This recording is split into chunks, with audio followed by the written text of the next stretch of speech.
please. Oh, yes. Oh, yes. The Honorable Court of Justice of the County of Lincoln, in the state of Illinois, is open and setting for the criminal session. The Honorable Judge James Floyd Ewing Jr., Judge presiding, God save the state and the Honorable Court. You may be seated. All right. I'm Jim Ammons. I've spoken to you before, and we're going to try this case. We're going to stop just a minute. Okay? I never walked up like this before. Last time I walked down an aisle, I got married, so I was a little nervous coming up here. I usually come in from the side. I have a secret to tell you. Nobody died. Nobody really died. Nobody's going to prison today. All right? So we're going to relax. We're going to have fun. And we're going to learn some things. And we're going to see what y'all learn. All right? I'm going to try to make it as realistic as possible within the parameters of what we're dealing with here. And there may be times when Ms. Vonnegut might just stop us and say, okay, we need to talk about this for a minute, or I may do that. Okay? I understand how difficult these are. I also understand that I just think this is the best fun you can have in college. Well, the second best fun you can have in college.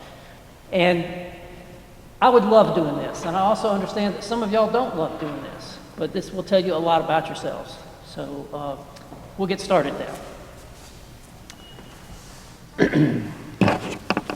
All right. The state has now called a civil matter for trial. Is that right? No? I'll call it is it a criminal matter? All right. People of the state of Illinois versus Alex Buckley. Where is he? All right. All right, who represents this scallywag? Myself, James Schottenkerr. Myself, Allison Hayes. Myself, Mandisa Chabrera. Okay, and now we got Alex. All right. Do we have a lead prosecutor? Everybody sharing the responsibilities? All right, that's who we got first here. Nick. I've been told I can take this off while I'm up here. Is that right, Wendy? All right, now the folks I spoke to this earlier today, can you all hear back there? Is this thing picking up? All right, it's very important that we all hear. All right, Nick, go ahead and introduce yourself. Nick Newhart for the state. Carolyn Sierra for the state. Victoria Jenkins for the state. Abby Stewart for the state. All right. And what's he charged with here? I got the indictment here somewhere. He will be charged with aggravated arson and first-degree murder. Under what theory?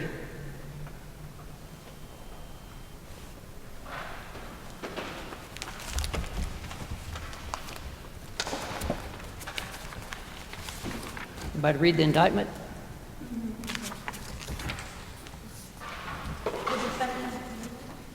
I'm sorry. Is it, Your Honor, is it for the aggravated arson or for the first-degree murder that you're asking for? Yes.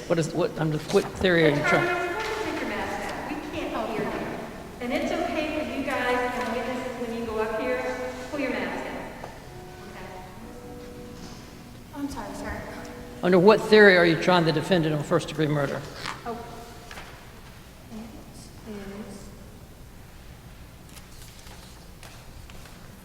That defendant, while committing a forcible felony, to wit, during the commission by said the defendant, an act of aggravated arson, knowing and without lawful justification, approximately caused the death of living person Curly Walsh in violation of Criminal Code 2012 as amended 720, and against the peace and dignity of the same people of Illinois. Okay. Anything else? No, sir. Okay. All right. This is a mistake that I see lawyers make all the time. They didn't read the indictment. Okay. We're trying him for first-degree murder under two theories: felony murder and premeditation and deliberation. Anybody notice that there were 3 counts in the indictment? 2 murder counts? All right. So the jury needs to understand that there are two theories under which they can find the defendant guilty of first-degree murder. Violating the law by committing a felony and somebody dying, or premeditation and deliberation, what we think of as premeditated first-degree murder. Or they can find him guilty under both theories. All right. And when I send the jury out, I will ask them under which theory they found the defendant guilty, if they find the defendant guilty of anything. All right. How's the defendant plead? Defendant plead not guilty to all counts. Okay. All right, we'll go ahead and pick the jury now. They look pretty good. Let's take them. All right. All right, ladies and gentlemen of the jury, this is a criminal case in which the defendant, Alex Buckley, is charged with arson and first-degree murder. He's charged with first-degree murder under 2 counts. The counsel and I will explain those to you as we go through this trial. To these charges, the defendant has entered a plea of not guilty. The defendant's plea of not guilty means that the burden of proof is on the state of Illinois to prove that the defendant is guilty beyond a reasonable doubt. Later, I'll tell you what that means. At this time, the parties are prepared to give their opening statements. An opening statement is a forecast of what the side believes the evidence will show. An opening statement is not evidence and must not be considered by you as evidence. Is the state ready? Yes, Your Honor. Is the defense ready? Yes, Your Honor. All right, what says the state?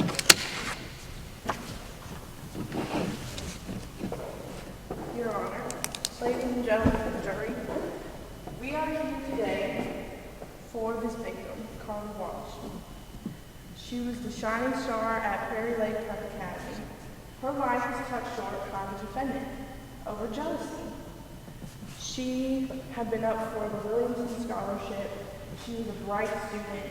She was a friend to everyone, and she was somebody's daughter. But the defendant got jealous. He didn't want anybody else to have that scholarship. He knew that Carly earned it, worked hard for it, and would get it at the end of the school year. However, he didn't want anybody else to have it. So what did he do? He went to her dorm room when he thought she would be alone. He took the gas canister and he ignited the flame, which ended up killing Ms. Walsh. Now, we have insurmountable evidence against this defendant, but what we really want you to know is that her life was taken. Her life was cut short. She had big dreams and plans of going to college. She had so much of her life ahead of her, but now she is not given that opportunity to pursue any of those dreams. She cannot be here to tell her story today. She cannot be here to tell you of all those hopes and dreams. But that is why we are here, to get justice for her. Because the defendant thought that he could play God. The defendant thought that he could kill Miss Walsh and get away with it and still get the scholarship. But what we need to prove is that he had his fingerprint on the gas canister that was used to set the fire. He had access to the building. He had access to her dorm room. He knew that she would be alone, or at least he thought she would be alone. He had motive, he had opportunity, and he killed Carly Walsh. And after we provide all this evidence, it will prove that he was behind this and that he should be found guilty.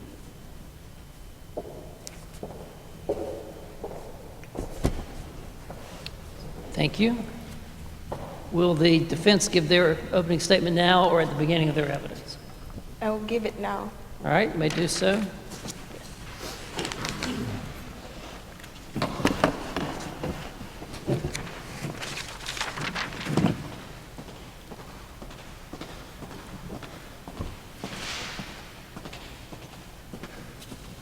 Good afternoon, members of the jury.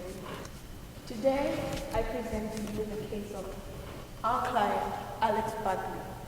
He stands accused of murder on the first degree.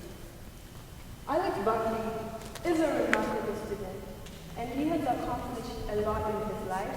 Not only that he has fought poverty, and at the same time with self-motivation, landed himself a scholarship to attend Lake Preparatory Academy in Lake City.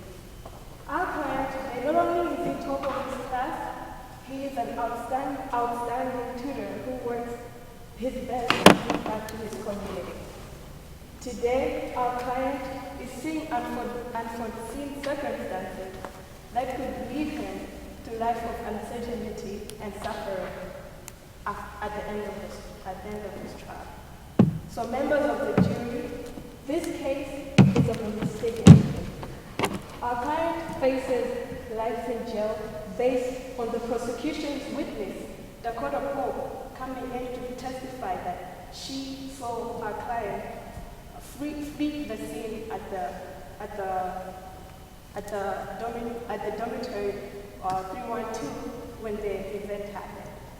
So today, members of the jury, as the defense team, we come and testify that to claim that our client today is not guilty of the crime. It is not fair, and it is wrong to put the claim that just because our client wore a yellow shirt, that was the only leading evidence to claim that our client today is the assailant in this case. Therefore, the defense will bring expert witnesses who testify that our client does not fit the profile of the assailant that caused the crime today. So therefore, in conclusion, we as the defense team, we ask you, the jury, that you render that a not guilty verdict for our client today, based on the fact that the only character that puts our client to jail is just because he wore a yellow shirt. So therefore, today, members of the jury, is it a crime to wear a yellow shirt? Thank you.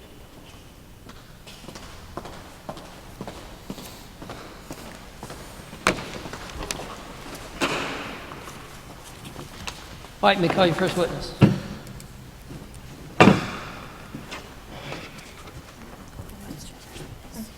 The state calls Dakota Pope. Ready to swear?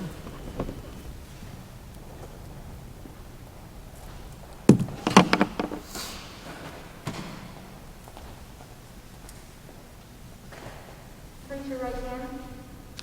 Do you promise that the testimony you shall give in the case before this court shall be the truth, the whole truth, and nothing but the truth, so help you God? I do. You may be seated.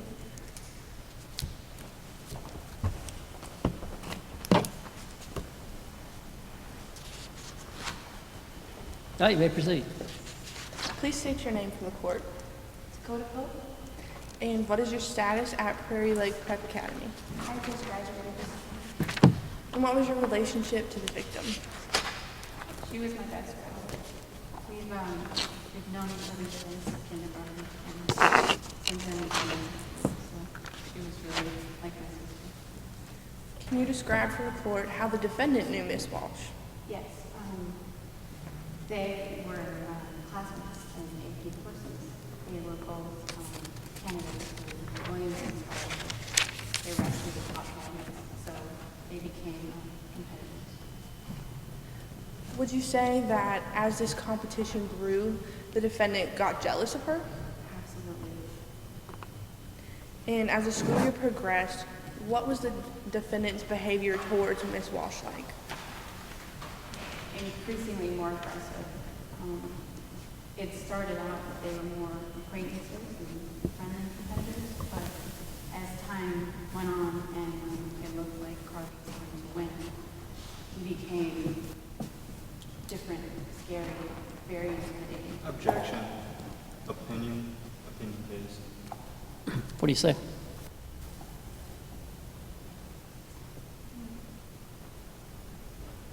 Your Honor, how is that opinion? It's just her observation. Overall. Did you ever witness any other violent behavior from the defendant? Yes, there was a time when Carly and I were in the library and we were looking over grade results or GPA, and Carly had done really well. Alex came up and he saw the results and he became furious and got really angry and he kicked a chair and stormed off furiously. And on the night of May 18th, did Carly send out a study group invitation? Yes. Was the defendant invited? Yes, he was. Did you personally witness Carly inviting him? Yes, I did. And did she specify a time and location that this study group would be taking place? Yes, she did. Her room at 9 p.m. When you arrived at her dorm room that night, what were you and Carly doing? We were studying. It was the night of the spring formal. So I knew she was going to be stood up by everybody. It was just going to be me there. So she didn't go because she had broken her leg playing soccer. And I wanted to be a good friend, so I decided to stay with her instead of going to dance. Can you tell me about the fire? So it was around 11 p.m. and we had just finished studying, and I remember smelling gasoline, and I turned around like in disbelief, and I saw fluid coming in from under the door, and before I knew it, there were flames everywhere, and the fire was spreading so quickly, so I panicked, and I told Carly that we needed to get out of there. And there was no way that we could walk out because the fire had started under the door. So I opened the window and I told her that we had to jump. Now, Carly's dorm was on the 3rd floor, so she wouldn't go with me. She pointed to her leg and told me that she couldn't do it. So I begged her to go.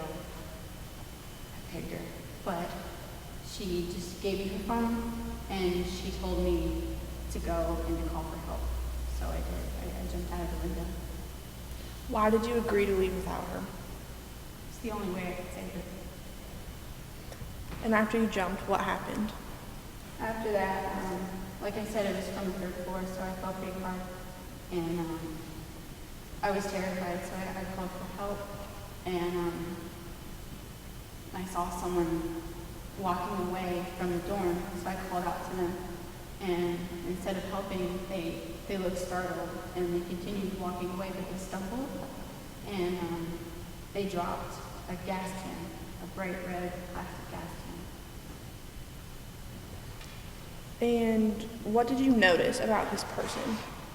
I noticed that they were wearing a yellow collared shirt and dark pants, and this stood out to me because it was just like the uniform that the defendant wore, his gas and barrel uniform. And I noted his height and his gas color to be that of the defendant's. What happened after that? After that, I watched the person run into the parking lot and raise up behind a car. So I just had to keep asking for help and calling for help. And eventually, 2 people came, 2 juniors had come from the prom, Anna and Dawn, I think their names. And they helped me, and they had called 911, so they waited with me until they got there, which felt like an eternity, so I knew she was still in there. And then once they got there, I gave her phone to the police, and I told them that they needed to rescue her. Did Carly make it out?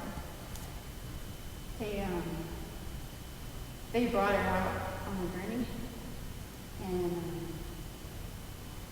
I couldn't even recognize her. She was so badly burned. The only indication that it was her was because I could see a little bit of the cast on her leg. It wasn't until after I got out of surgery that they told me that she didn't make it. To the best of your knowledge, did anyone else on campus work at that same gas station with that exact same uniform? No, just a defendant. And is there anything else that would give you a reason to believe that the defendant would wish harm on Carly. From the way that the defendant acted, Bill Williamson was everything to him. And it got to the point where Carly was no longer a person, she was an obstacle. Nothing further. Cross. You say you saw the suspect from the back, correct? Yes. Walking with you. Where is the stop and go label on the uniform? I believe it's on the front. So it could have just been a yellow shirt. It was a very recognizable uniform, so I would say no. It was a very specific yellow and paired with the dark cap. Objection, Your Honor, relevant. What do you say?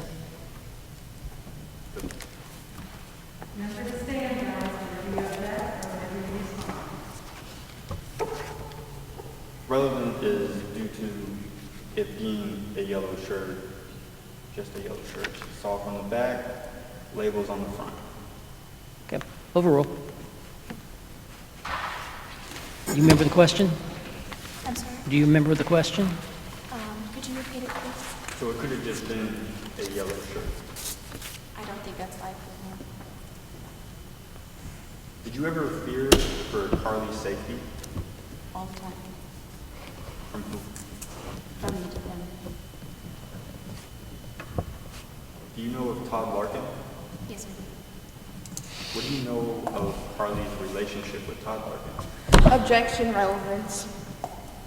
How's this relevant? In her affidavit, she states that Todd Larkin was violent towards Carly Walsh. It shows that she knew of another person that she was in fear of for Carly. Overrule. If you remember the question, answer it. If not, he'll ask it again. Repeat it, please. What do you know of Carly's relationship with Todd Larkin? He was her ex-boyfriend. Was he ever violent towards Carly? Yes, Physically violent? yes. Objection, Your Honor, leading. This is cross-examination, isn't it? Overrule. And guys, speak up a little bit so the jury's having a hard time hearing. Why did you feel to mention Todd Larkin in your statement? I knew that he would be suspected, but I wanted to make sure that everyone knew he was a thing of the past. Him and Carly were over a long time ago, and he had moved on.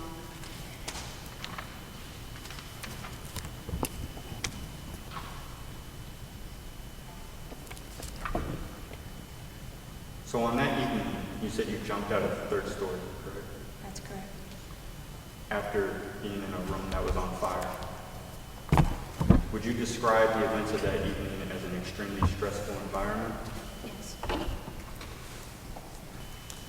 Would that stressful environment put you, in your opinion, in a state of shock? Was I in shock? Is that what you're asking me? Yes. I would say I was hyper vigilant to get Carly the help that she needed. Redirect, Your Honor. Give me just 1 second.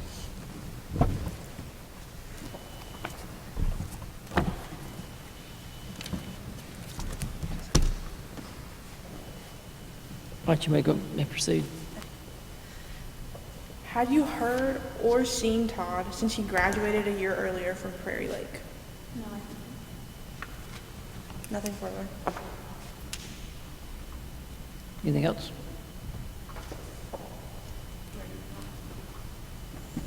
Okay, thank you, ma'am. You can come down. Call your next witness.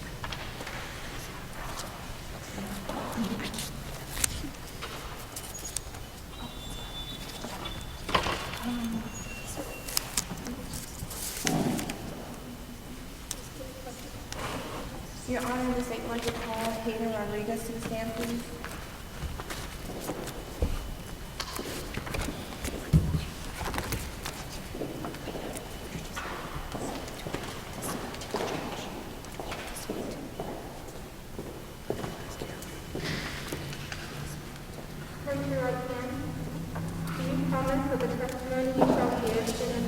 before this court shall be the truth, the whole truth, and nothing but the truth, so help you God? I do. You may be seated.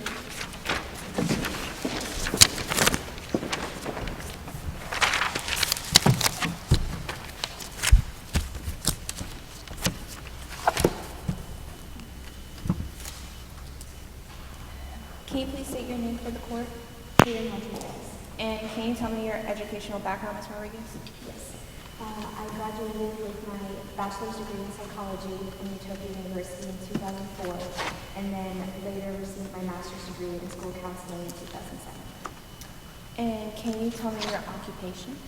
Yes, I am an academic advisor and a guidance counselor at Prairie Lake Preparatory Academy in 2002. And can you tell me about the program and your duties as a counselor? Yes, my duties as a counselor are to help students resolve social conflicts, help them navigate different stress that comes from school learning and just being a teenager in general. And I advise them academically, help them maintain their academic standing or regain it should they happen to lose it. And I also helped start this program that provides merit-based scholarships to 8 to 12 low-income students. And in your program, do you recall a student named Alex Buckley? Yes, Alex Buckley began attending through this program in 2014. And can you tell the court about, and during your time as a counselor, did you file any incident reports on Alex? Yes. Your Honor, may I approach the witness? Yes, ma'am.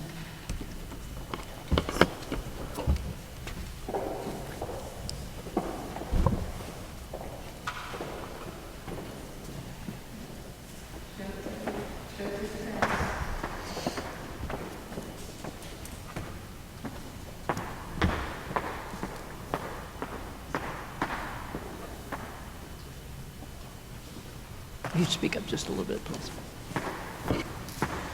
Ms. Rodriguez, do you recognize this document? Yes. Can you tell me what the document Hold on is? just one sec. What do you have a seat before you start talking? Okay.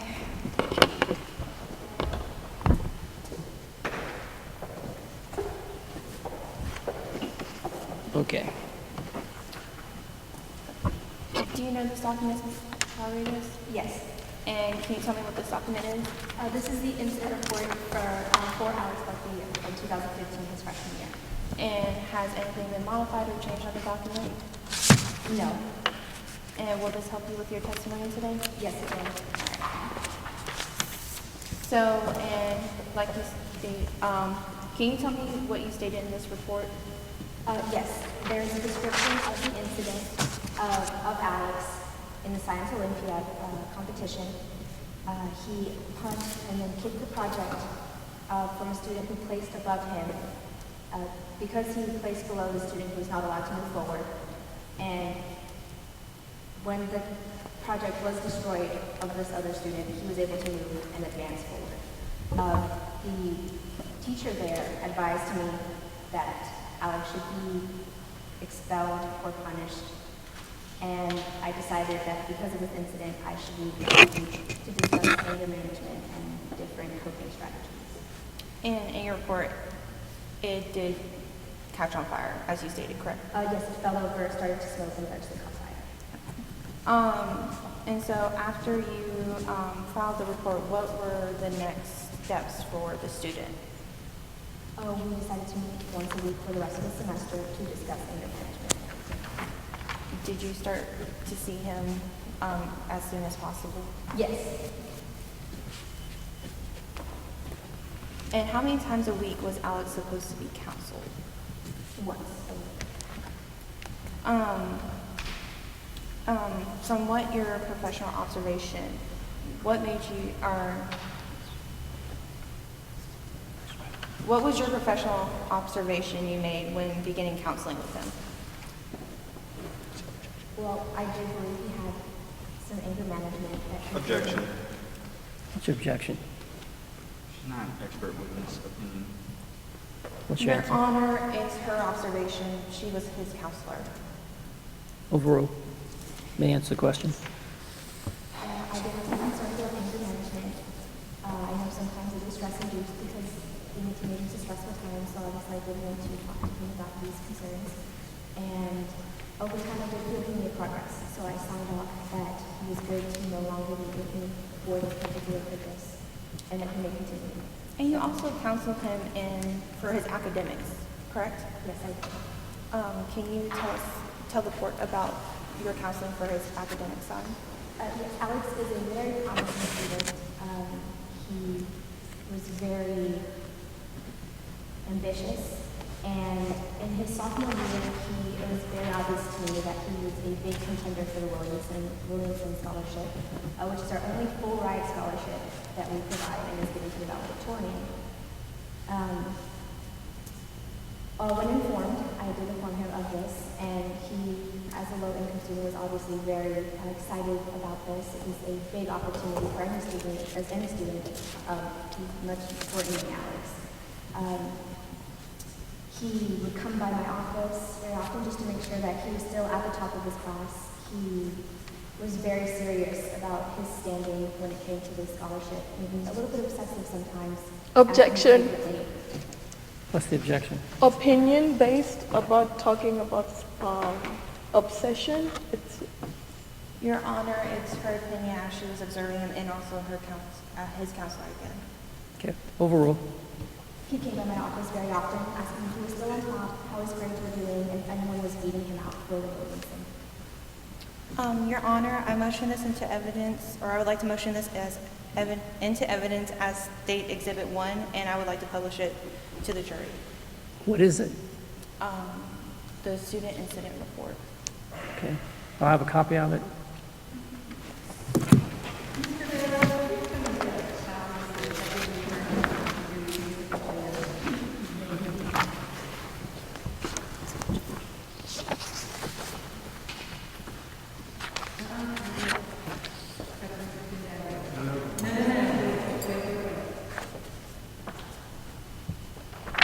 All right, so you're moving this into evidence. Yes, sir. What says the defense?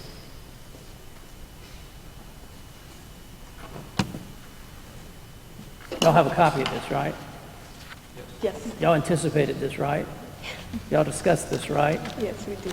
What is your vote? The defense is giving you a big hint about something I brought up in class, and it has to do with the rule of evidence. No hearsay. I'm sorry? Hearsay? No hearsay. Okay. What do y'all say about that? Your Honor, it can't be hearsay because it is from the counselor and she is here to be cross-examined. Also, this is her report she filed. Your Honor, she wasn't at the science fair. Your Honor, she read the report and the scope of her duties as a counselor. Now we're getting to it. Shots are going back and forth. I like this. Now your turn to shoot. It might be your scope and duty, but it's still third-party information. If this was a report from Mr. Gray, it would be something different, but this is not a report from Mr. Gray. So how many types of hearsay are there here?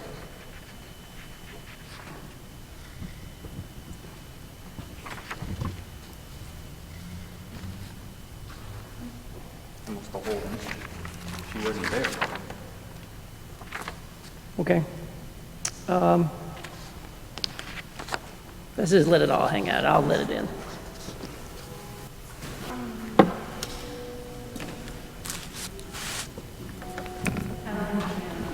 Now wait. All right, it's admitted over the defense objection. Now what do you want to do? Your Honor, can we publish it to the jury? Sure, you may publish it to the jury.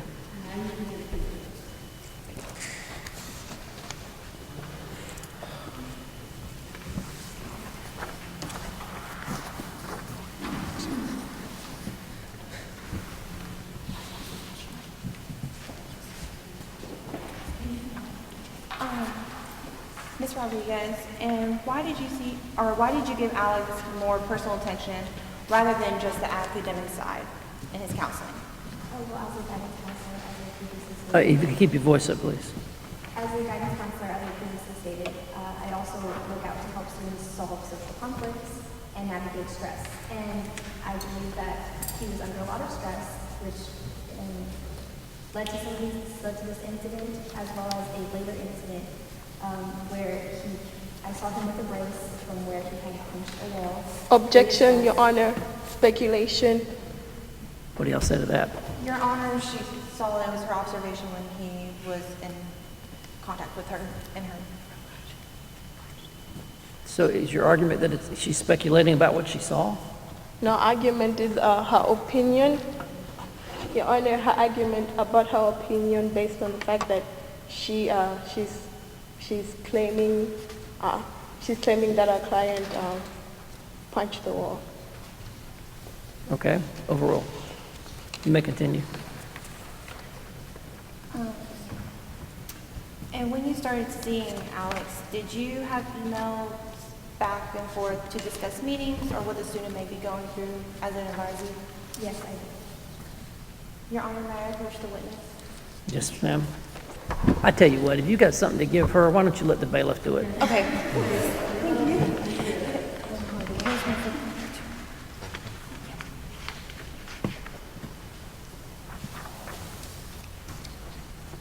All right, this appears to be Exhibit 11. You'll have a copy of that.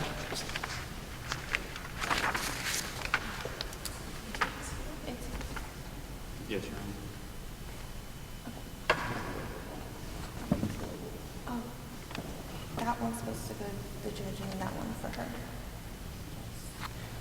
Sorry. No, you're fine. Y'all do have a copy of it? Yes, sir. Well, let me let you look at my copy. See what you think.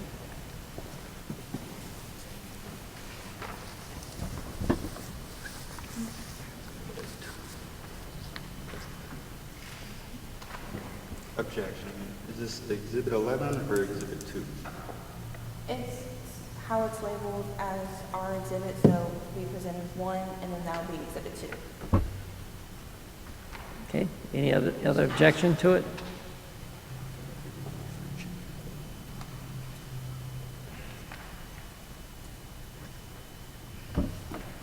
Okay, you can hand it back. All right, you may proceed.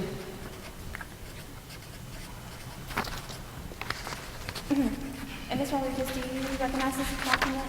Yes. And can you tell me what the document is? It was an exchange between Alex and Alex Buckley. And will this help you with your testimony today? Yes, it will. Can you please read the email from April 25th, 2018 from you and Alex Buckley? I can come by around 3:35, but unless you have a way to get Carly Walsh out of the picture, there isn't much to talk about. And your previous email? Objection. Okay, what's your objection? Relevance.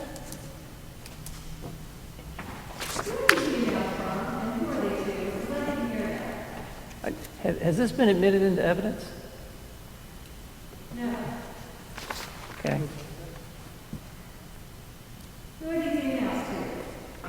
It is an exchange between Alex Buckley and I.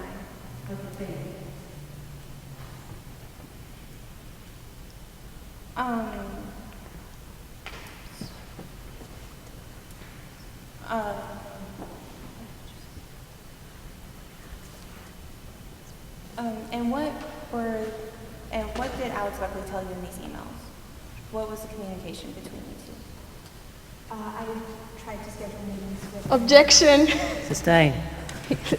Objection, Your Honor. Hearsay. You've won already. Sustain.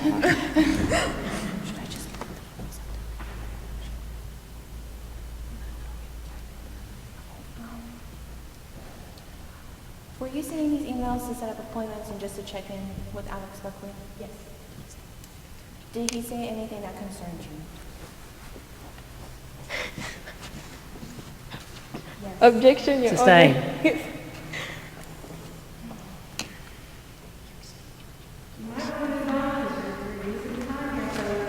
Okay, just give me 30 seconds. This is the danger when you don't know exactly how to get it in. You get caught up. They don't even know what they're objecting about. It's not in properly. You don't have it done properly. So then you get frustrated and then you start losing time. So you got a choice here, like she said. You can either move on or you can try something else. You don't have to get that thing into evidence to have her testify.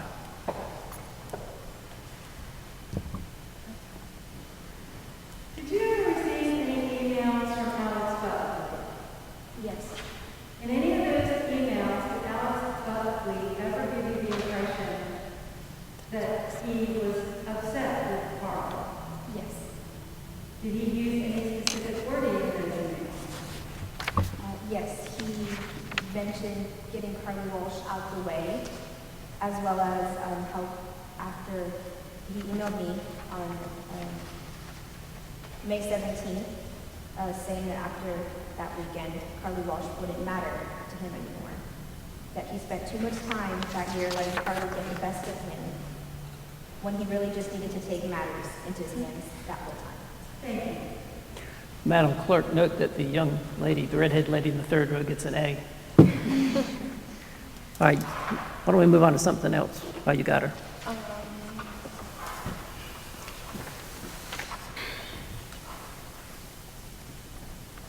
Nothing further, Your Honor. Okay, cross, please.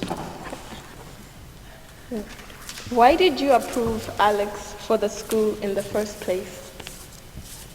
I believe he is a very promising student, and it is a part of our program every year, merit-based. Therefore, I believe that he deserved it. We allow 8 to 12 students. What marked him different from the majority of the students attending the school? What marked him Go ahead, louder. What marked him different from the majority of the students at the school? What was different? What made him different from the majority of the students attending the school? He was a low-income student. So from your evaluation of his anger management issues, what decision did you make to help Alex? I began counseling him once a week for the rest of that semester following that particular incident. And then later when I felt he had made progress, I signed off How did you conclude your evaluation? that he had been making progress. So in your conclusion of your evaluation, you came to the conclusion he was okay to continue attending the school year? Yes. So in the 4 years he was in the school, he only had one incident. Is that correct? Yes. No further questions. Any redirect? It's very difficult sometimes to hear. Basically, Alex was there was only one incident that she was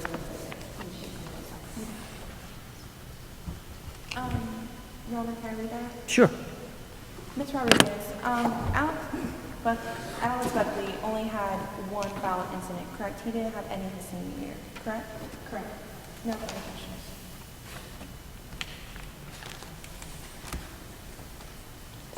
Anything else from y'all? No, Your Honor. Thank you, ma'am. You can come down, call your next witness.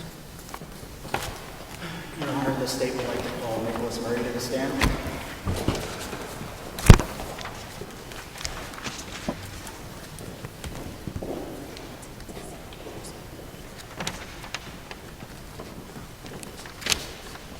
Raise your right hand. Do you promise that the testimony you shall give in the case before this court shall be the truth, the whole truth, and nothing but the truth, so help you God? I do. You may proceed.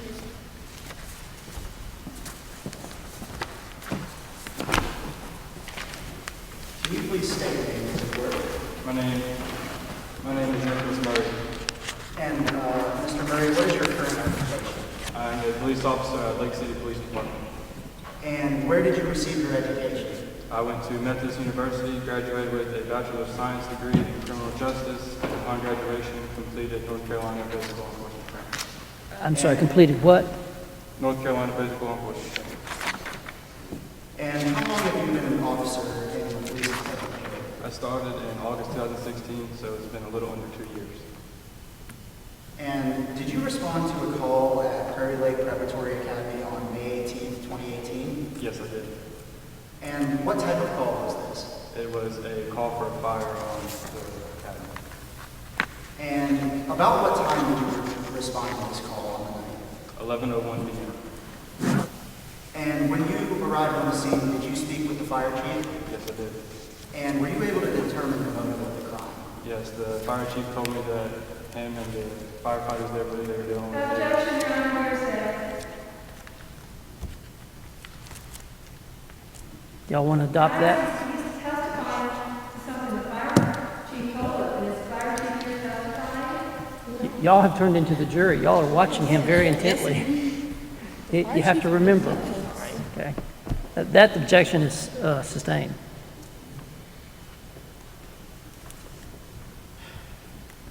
Okay, now they've done what they wanted to. They broke your train.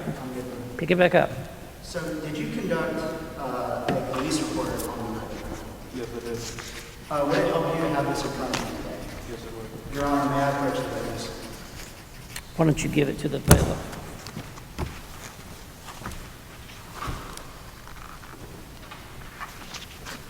So, Officer Murray, can you tell me what this is exactly? This is a Lake City Police Department arrest report. And how do you know that this is your report? It has my name on the sign. And has it been altered in any way since the last time you saw it and read it? No, it is not. Okay. So on that night, who were the first interviews you conducted with? I spoke to two students that pulled Dakota Pope away from danger, and then that's when I talked to Dakota Pope. And would it also help you to have in front of you a transcript of these interviews? Yes, it would. Your Honor, may I approach the witness? Just hand it to the bailiff.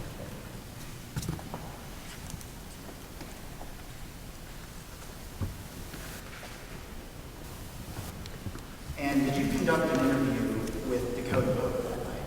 Yes, I did. What information were you able to gather from your interview with her and her report? I was able to get the... Hold on a second. Are y'all going to let him just do this? No. Objection. Are they gonna... Do you want to skip over this part and go, or do you want them? You go ahead, Judge Davis, you tell us. Okay. All right. Ordinarily, before you get this note, you'd have to exhaust his recollection. He's going to get there, probably, and be able to use his notes, just as long as you make it a point to the jury that you're doing that. That's just a strategy. Okay. All right. Let's go ahead. And according to your arrest report, about what time did the defendant get apprehended? 11:40 p.m. And what was the defendant wearing at the time of his arrest? He was wearing a yellow Gas and Go polo shirt with dark pants. Your Honor, may I approach the witness?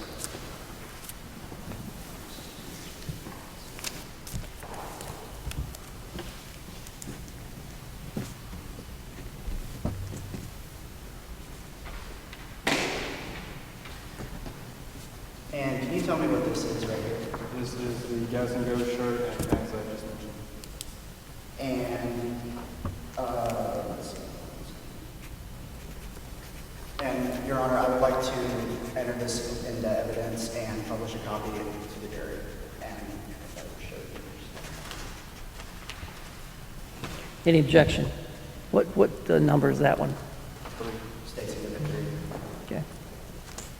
Any objection to 3? Are we referring to the exhibit of the polo and the pants? Apparently, it's a picture of some clothes. It's not clothes. It's a picture of some clothes. Is a picture. I object, I never laid the proper foundation. We don't know what it's a picture of, we don't know how the picture was taken. We need more foundation. Sustained.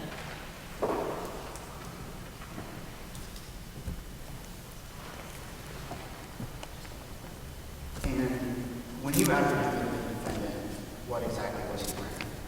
He was wearing the yellow Gas and Go shirt with dark cargo pants. And would you agree that that matches Yes, I would. this uniform? Objection, Your Honor. Sustained.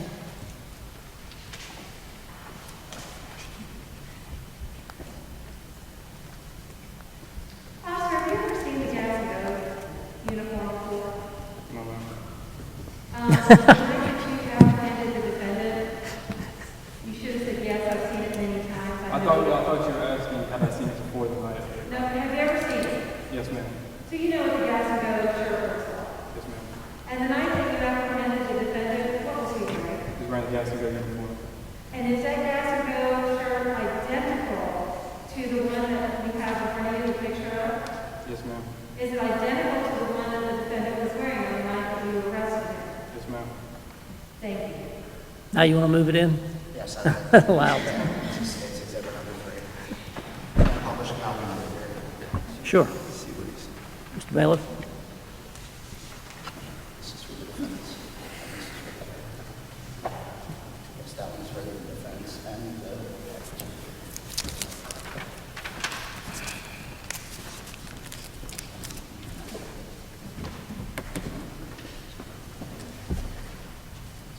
Your Honor, is this exhibit 3 or 6? State's labeled exhibit 3 6. is labeled specifically. It's labeled as exhibit 6. This one is labeled specifically State's exhibit 3. Okay.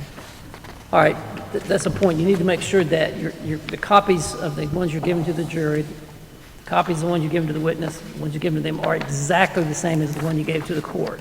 And I understand we're dealing with documents that were provided that had other numbers on them. But you just stick your sticker right over the top of that. All right, that objection's noted, but we're going to roll on. And according to your arrest report, which you have in front of you, where was the defendant apprehended? Lincoln Dormitory parking lot. Your Honor, permission to approach the witness. Yes, sir.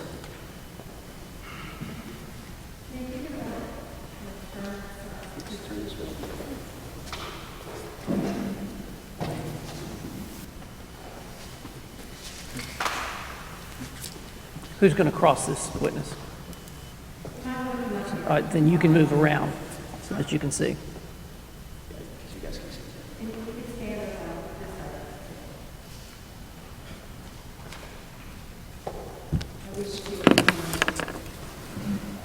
Can you point exactly? Okay. So, can you tell me what this is here? This is a map of Prairie Lake Preparatory Academy. And how do you know that? And is this a true and accurate representation of other maps Yes, it is. of Prairie Lake Academy? Yes, it is. Can you point on this campus map exactly where you apprehended the defendant? And the Lincoln Dormitory parking lot. Please keep your voice up and say that again. I apprehended him in the Lincoln Dormitory parking lot. And does this contradict anything you were given by the defendant conducting an interview with him? The defendant claims that they were arrested around Robert Dormitory parking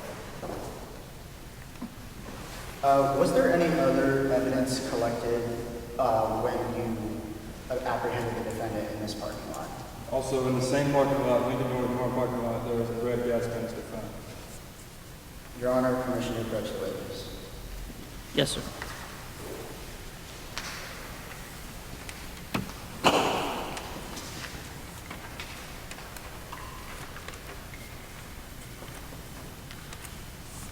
What number is that? 7. Can we change it for It doesn't really matter what number. You could have 127 as long as you don't have another 127. Okay, so whatever number's on there's fine. So can you tell me what this photo is of? It is a photo of a red gas canister that was found. And was this the gas canister that you collected that night in the parking lot? Yes, sir. Objection, is there a photo log? That's a good question. Yes, there is a photo log. Where we weren't given? All right, send the jury out. All right, the jury's out. Has there been a discovery violation?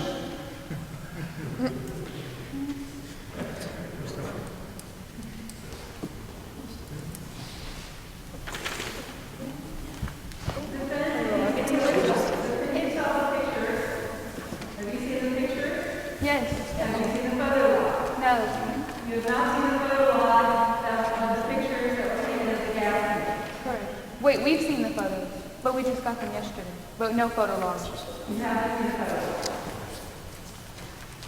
Now, you said there was a photo log, There is a photo log, yes, I have but you didn't show it to them? When did you make it?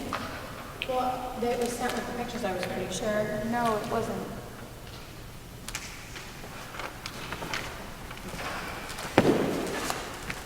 All right, good objection. That was fun. We're going to move on. All right, bring the jury back in. Don't worry about it. Proceed as if it was sustained. Yeah. Proceed as it was overruled. All right, let's go.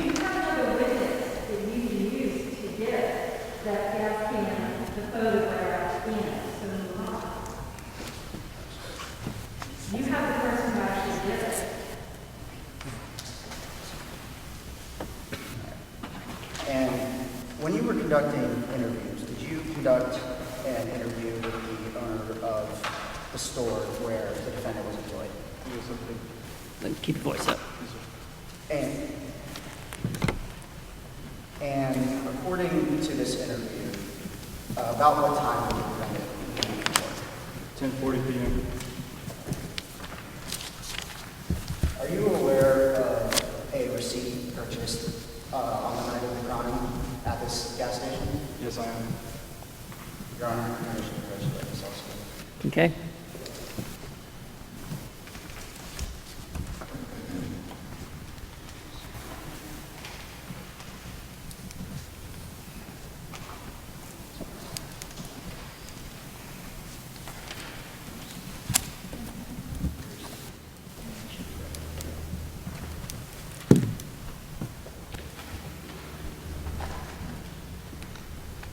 And can you tell me what this is? This is a gas and go receipt for 1 gallon of unleaded 87 gasoline. And how was it produced? Objection, are they going to tell us what exhibit this is? Sustain. This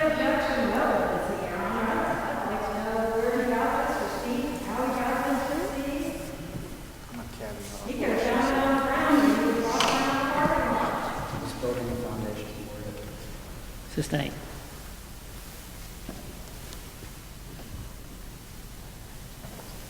How did you get this receipt? It was given to me by Jordan Calvin store owner. And what was this receipt for? It was for a 1 gallon unleaded 87 gasoline. Okay, we're talking about this thing like it's in already.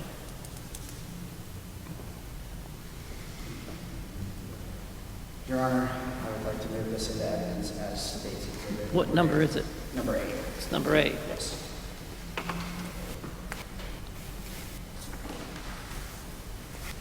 Now, they didn't do it exactly right, and it's a piece of evidence that cuts both ways. It's coming in, so you just got to decide how much of a fuss you want to make about it. You know, keep them honest, but don't make a big deal out of things. All right. And what was this receipt for? It was for 1 gallon of unleaded 87 gasoline. And Objection, ask and answer. Overruled. what time was this receipt purchased? 10:34:46 p.m. And can you restate for the court what time you arrived on the scene? 11:01 p.m. And Your Honor, we would also like to enter this campus map that has already been, and the police report that have both been made a foundation for it into evidence as stated in the release. What do y'all say about that? We have no objection to the police report, but we do have an objection to the receipt, Your Honor. We want to know the relevancy and how that pertains to this case. Sustained. Only was about a gallon of gas at this time. All right, so the police report's in, his police report, I'll even let that in, but I'm not sure how this receipt plays into everything, so at this point, your objection is sustained. You got some more witnesses, right? All right, anything else for him? Publish. And we'd also like to enter the map, the campus. I entered it. Your Honor, Can we publish the map and that arrest report to the jury, please? What did I say about that? The map and what? The arrest report.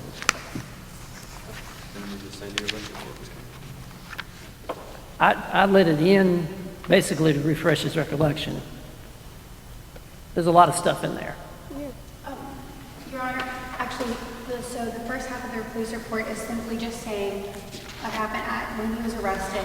The second half of the arrest report with all the witness statements, we don't want that in. We do want the first page. They're two separate exhibits. Okay. There's lots of witnesses on here. I don't think have testified yet. Your Honor, those were the ones they're two separate exhibits. You can tell at the top. All right, so can I see whatever number that is again? That's one page. All right, mine's 3 page. All right. Yeah, that's in too. They don't have time to read it though. All right, anything else? All right, now comes the good part. Cross-examination. Where was Dakota Pope when you interviewed her? She was outside of Lincoln Dormitory. Can you show me on the map where that dorm is? Lincoln Dormitory is the red dorm down the way at the bottom. Thank you. And can you show me where Dakota Pope was when you interviewed her? She was outside of the building as it was, just been on fire, so she was safe. And that's when I spoke to her. And where did you find the defendant? Where did you arrest her? Lincoln Dormitory parking lot. Thank you. See, lawyers hate it when you take their exhibit and start using it for your purposes. So that's why you need to get up there and use that.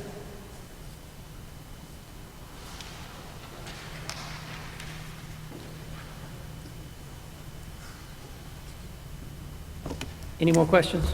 Yes, Your Honor. All right, you may proceed. Is it normal to question a witness immediately after such a stressful situation that you took place? Well, I wouldn't say it was immediate because I didn't get there until about 25 minutes later.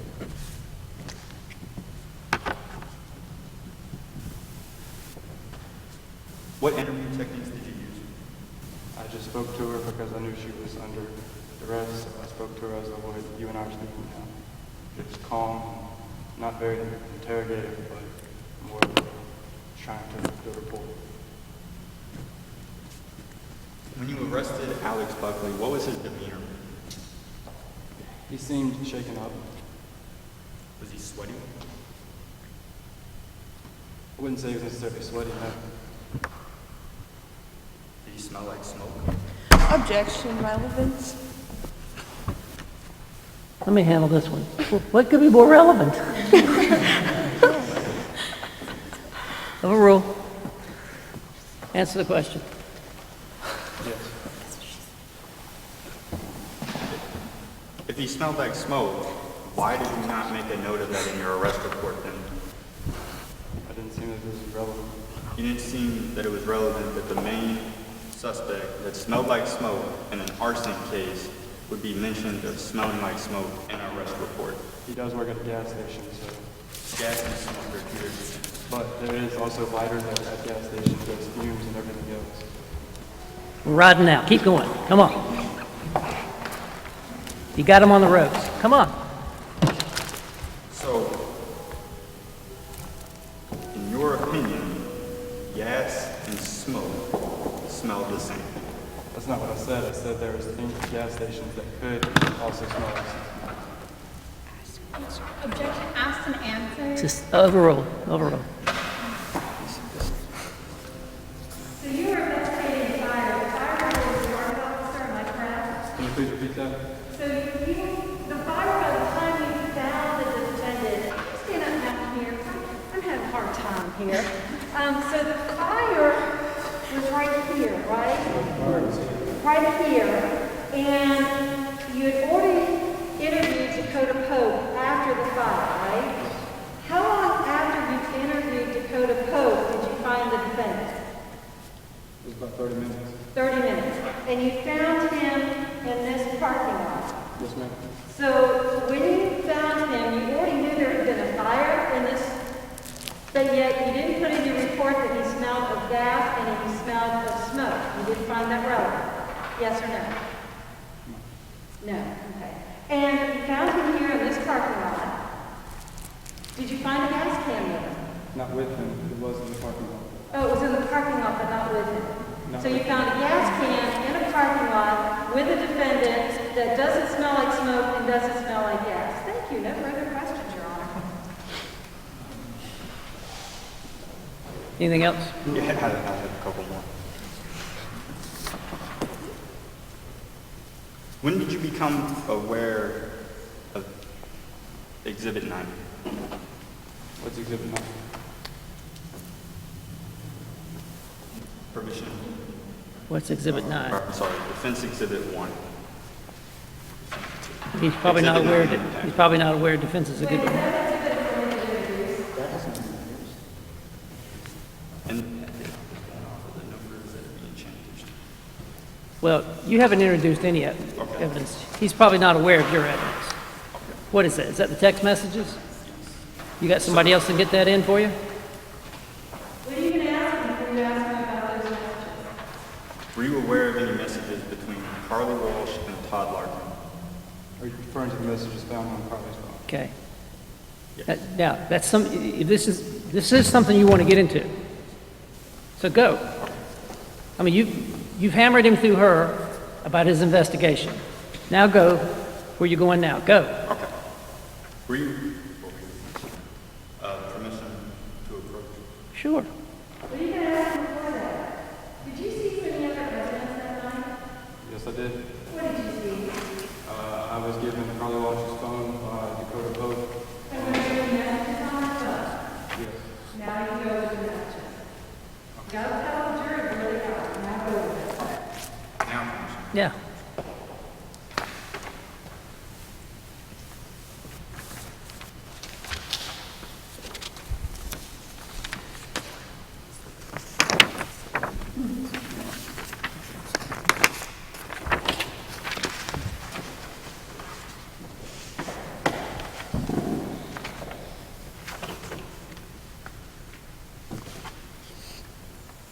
Can you read me the last message? The last message from Todd or Carly? Objection, who are these messages between? Okay, hold on just a second. You obviously got military background, right? Yes. All right. He's the enemy. He wants to kill him. All right? All right. You got, this is cross-examination. It's your turn to talk, not his turn to talk. Okay? You ever heard of a dude named Todd Larkin? Did you ever heard of him? Is in the messages? Yes. And who gave you those messages? Well, the phone. Tell us what they say. Which one? Where's Todd Larkin today? Okay? Go after him. Okay. What's the last message say from Todd Larkin? You, BETTR, not stop texting me or else. And you didn't find that relevant to your investigation? I did not process the That doesn't sound threatening to you? I did not process the text message. I just simply. But you were gathered given the the phone. text message. I was given the phone, not the text messages. What's your objection? Relevance. Okay, it's overruled. Of the three messages, though, that's not the one I would ask him about. This whole transcript is threatening, in your opinion. Yes. So why was Todd Larkin not investigated? Todd Larkin wasn't on the campus. I had no about. That you know of? Objection, speculation.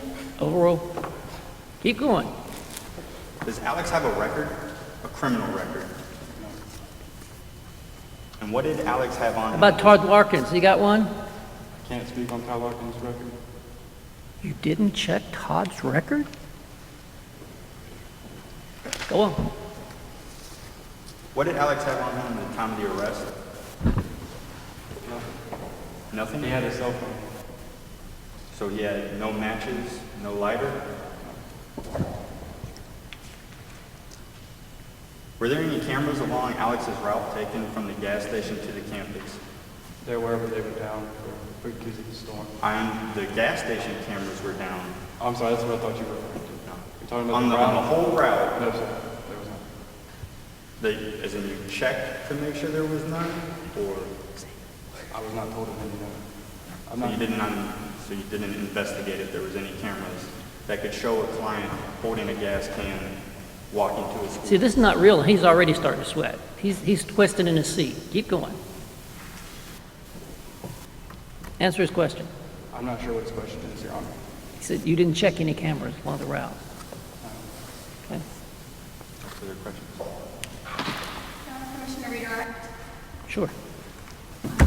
Can't do it, it's witness.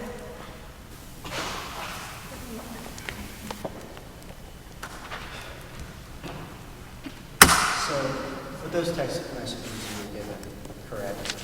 Those messages between Todd and Carly, is Todd here to testify? No, he's not. And were you aware of Todd ever being on campus during this time? Objection, speculation. Okay. Overruled on that, but I'll give you another one. What's your other ground? What else? Leading? Leading? Or leading a question. On several of those, that's sustained. Want to try again? Can you read me the date of those texts that they were sent? May 21st, 2017. And how long ago was that from the night of the crime? Almost 1 year. Nothing further, Your Honor. All right, that's a good way to end with that guy. Anything else with him? All right, how many more witnesses on this side? Yeah, we need to move up. We need to move on. Just give them back to him. All right, whoever's the next witness, come on up. All right, the state would like to call Asia Ward. Come on up, please, ma'am. We'll talk about this more at the end, a little bit more. The point is to see where you're going, not to finish it. Will you raise your right hand? Do you promise that the testimony you shall give in this case before this court shall be the truth, the whole truth, and nothing but the truth, so help you God? I do. You may be seated.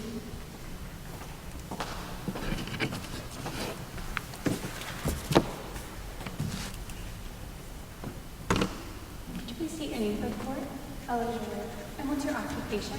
I'm a criminal crime investigator and forensic photographer for the Species Department. And what's your educational background?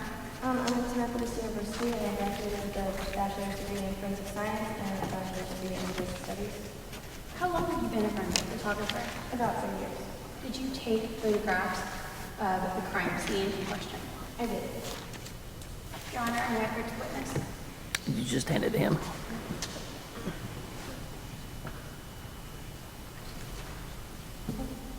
Do you recognize this document? I did. What is it? It's my photo log that I filled out after the crime. Is it a true and accurate representation of your photo log? Yes. Has it been altered in any way since you last saw it? No. All right, first, what did you see when you first arrived after seeing the crime? The first thing that I saw was that the door had been charred and there were some noticeable like vacancies and just noticed that it had been opened or closed. And the room was significantly damaged, more in parts than others. Can we go back to when you first arrived at the building in general, not even in the room? The building had significant burn patterns on the outside of it.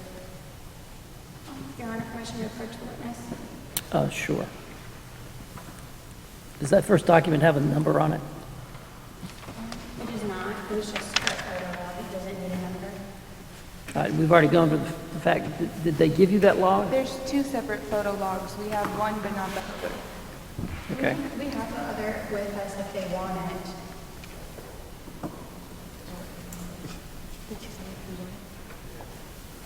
All right, we don't have time to do this. I would usually send the jury out. I might sanction them if I find out that they've not provided discovery. But we're just going to let them go ahead and see if they can introduce these photographs and let y'all move on from there. Go ahead.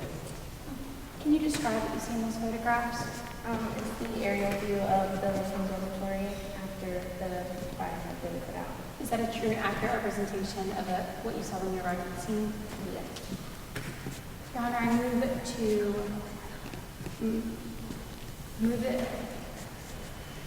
Honor, I move to enter this to evidence as State's Exhibit Number 9. Any objection? For the record, out loud. No objection, Your Honor. Okay, admit without objection. Your Honor, I move to publish to the jury as well. All right, you may do so.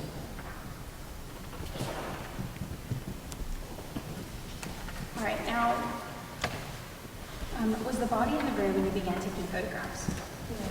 All right. Can you describe the process of photographing the crime scene?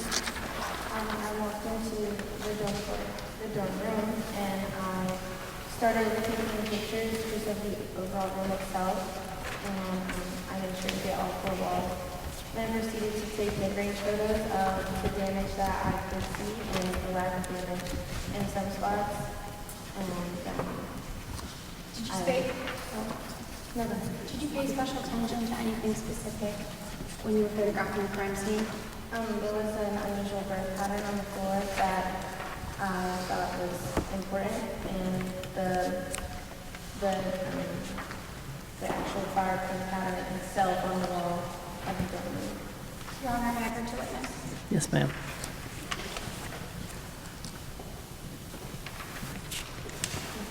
Can you describe the photo that's in front of you? It is a unusual burn pattern that I noted in the crime scene. How do you know it's yours? I took this photo and it's on my photo log. Your Honor, I move to enter this photo into evidence as State's Exhibit number 10. Okay. How many exhibits do we have? You're not keeping track? Okay. All right, that one's admitted. All right, Your Honor, I move to publish it to the jury. Well, you may do so.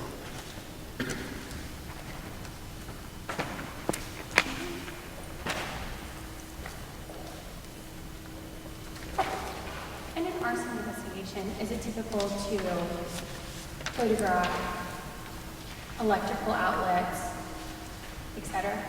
Yes, Did you photograph those that day? I did. Your Honor, may I approach the witness? Bailiff can do it. You have a bunch of pictures? We have a bunch. There's nothing wrong with giving them all to them at one time. Oh, we were told we weren't supposed to. Okay, I think that makes it You easier. know what, do them all at one time, because you guys really are pushing your time. I mean, Okay, like, I'm you're sorry, running I out of time. had no idea. Really. I don't want a bunch of autopsy photos together with a bunch of crime scenes, but No, these are all crime scene photos.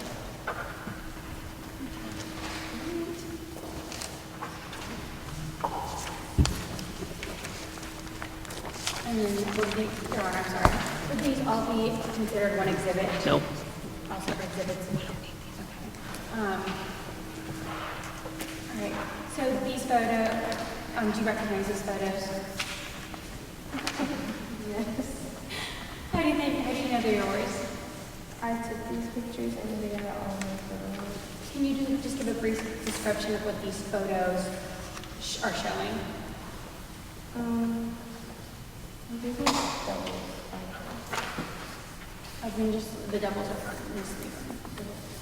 There should be a There are pictures that show the lack of damage in some parts of the room. And then there are pictures that show it was not an electrical fire from the outlets in the room.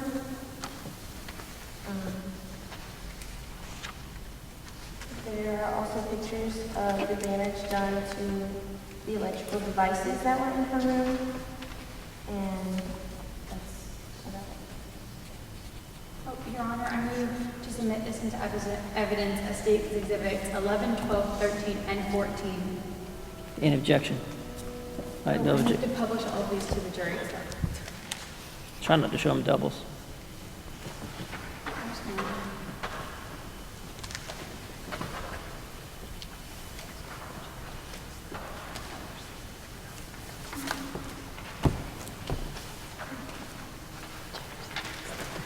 No further questions, Your Honor. Okay? Who's got this one? No questions for this witness, Your Honor. Okay?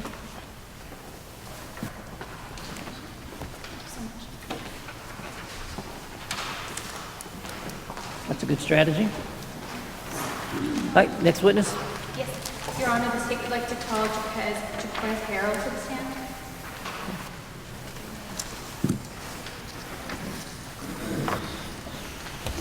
Is this your last witness? No, there's one. Okay.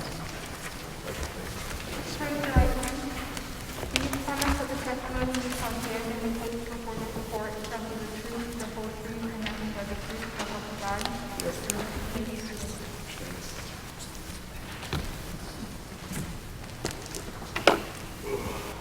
Could you please state your name for the court? My name is Jaquez Earl. And what do you do for a living? I'm the co-division chief at Lake City Police Department. Where did you receive your degree? Graduated from Methodist University with life and science degree as well as a SSA degree. Yes. How long have you been co-division chief? I've been co-division chief since like 2011. Have you attended any seminars or trainings regarding forensic investigation? Yes, also my education, I went to Bowling Green State University in Ohio and I got my master's, in which part of my master's we attended over 400 plus practical skills training seminars in which we went over ballistics, field experience, as well as arson. So these trainings did go over arson, investigation techniques, and fire departments, correct? Yes. How many cases would you say you worked on during your time as co-division chief? At least 300. And some of these cases were arson investigation cases? Yes. Correct. Your Honor, I move to qualify Jaquez Harrell as an expert witness in forensic investigation. Any objection? Yes, Your Honor. He just said that he graduated from Methodist University, but the statement we have from him says he graduated from Cornell University and then got his master's at the University of Illinois. So did he go to Methodist University or did he go to Cornell? Freeze frame. Are you making up stuff? I did graduate from Methodist University. When? This year. Please fill this role. Okay. I was there. Back into alternate reality. Overruled. Go ahead. Okay. So is he qualified as an expert witness? Sure. Perfect. Officer Hill, did you investigate the fire that occurred on May 18, 2018 at Terry Lake Preparatory School? Yes, I did. Was anyone hurt during this fire?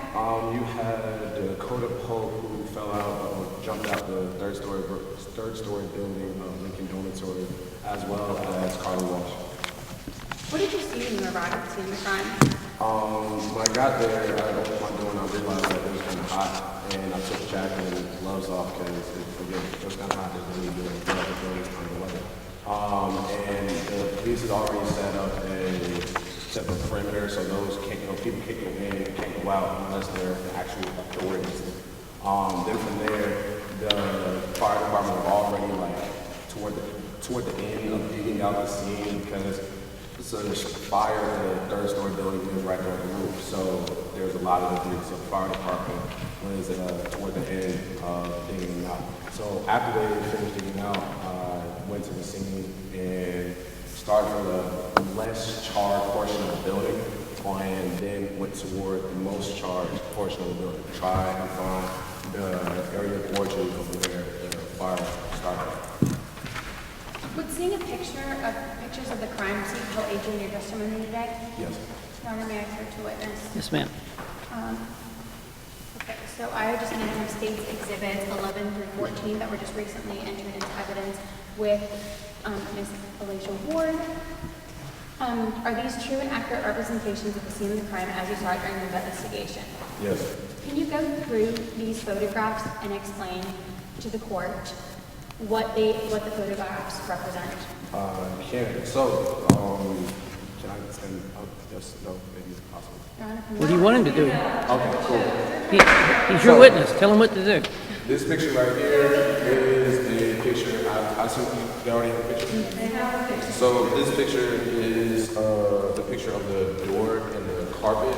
This is what we would call unusual burn pattern. An unusual burn pattern is the location where a fire generally would not start at. Example of the carpet and the door. The other pictures, such as this picture right here, is a picture that connects the direct TV box to the outlet, the nearest outlet in the wall. This was to show that, again, that the fire was not started from any shape or form of electric mishap or circuitry and stuff. And there's also there were not any, candle wax burners or any type of grease fire because there wasn't a kitchen in there as well. And that's what basically other pictures show, the ones with the outlet and the result of the direct TV box of the fire. It was just, again, to show that it was not some shape or form of electrical mishap that would have started the fire. And yes, so with this picture right here, again, it showed the unusual burn pattern, and it was found at the door. And what I did, I started collecting evidence. I collected evidence from other parts of the third floor, such as pieces of chunks of door, chunks of the wall, chunks of the carpet.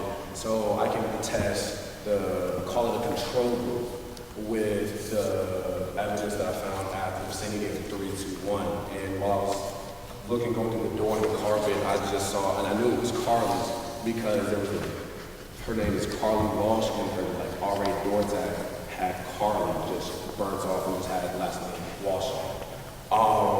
And I collected the evidence. I collected it in metal containers, and the reason why I collected it in metal containers is so that the accelerant does not burn off, just like evaporate is a better word to use. So it does not evaporate when we're transferring it from where we got it collected from to the lab. Yeah. Thank you, guys. Did you collect, so you collected this evidence, as you just stated, at the scene of the crime? Yes. And you preserved this evidence, correct? Yes. How did you analyze the samples collected from the crime scene? So after I got everything collected, the next morning at like 9 a.m., I went to the lab and I tested it there using a headspace selector. What did your test reveal? The test revealed that approximately 1 gallon of 87 octane gas was found at the door and the carpet of room 321, which is the room of Carly Walsh. So what area of the building did the fire mostly affect? It affected a lot of the building since the area view, but it affected mostly Carly Walsh's room, where she lived at. In your professional opinion, where did the fire originate? The fire originated at the door, with the gasoline being thrown onto the door as well as the carpet, and with it started, that's where the area originated the fire, and then it just caught fire and caught flame from there. So in your expert opinion, what would you say caused the fire? I would say an open flame source, such as like a lighter or a match, started the fire. Right. And the gasoline samples that you collected at the scene match the gasoline that can be purchased at the Gas and Go on Forest Drive.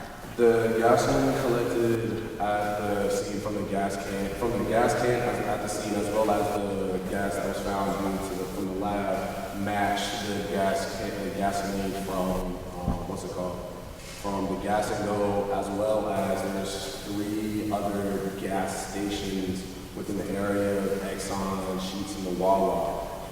But there's a receipt that was handed to me as well from the officer that was there at the crime, and the receipt was from the Gas and Go, and there was no other receipts from the hours of 9 p.m. to 11 p.m. on the night of question that shows that 1 gallon of gasoline was purchased.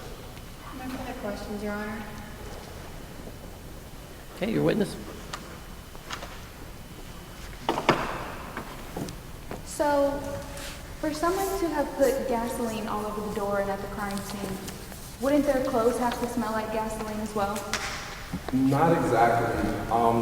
There's a lot of things that people can say, oh, it smells like gas, but it can come back tested as not being actual gas. It also depends on how you put the gasoline on the object. What could it come back tested as? There's plenty of things that smell like kerosene. It smells like regular gasoline, 87 octane. So then there's a bunch of things, like I said, that can smell just like gasoline, but is not actually gasoline. In your statement, you say that it matches the composition of Sheetz, Wawa, and Exxon in Yes. the mile radius? Yes.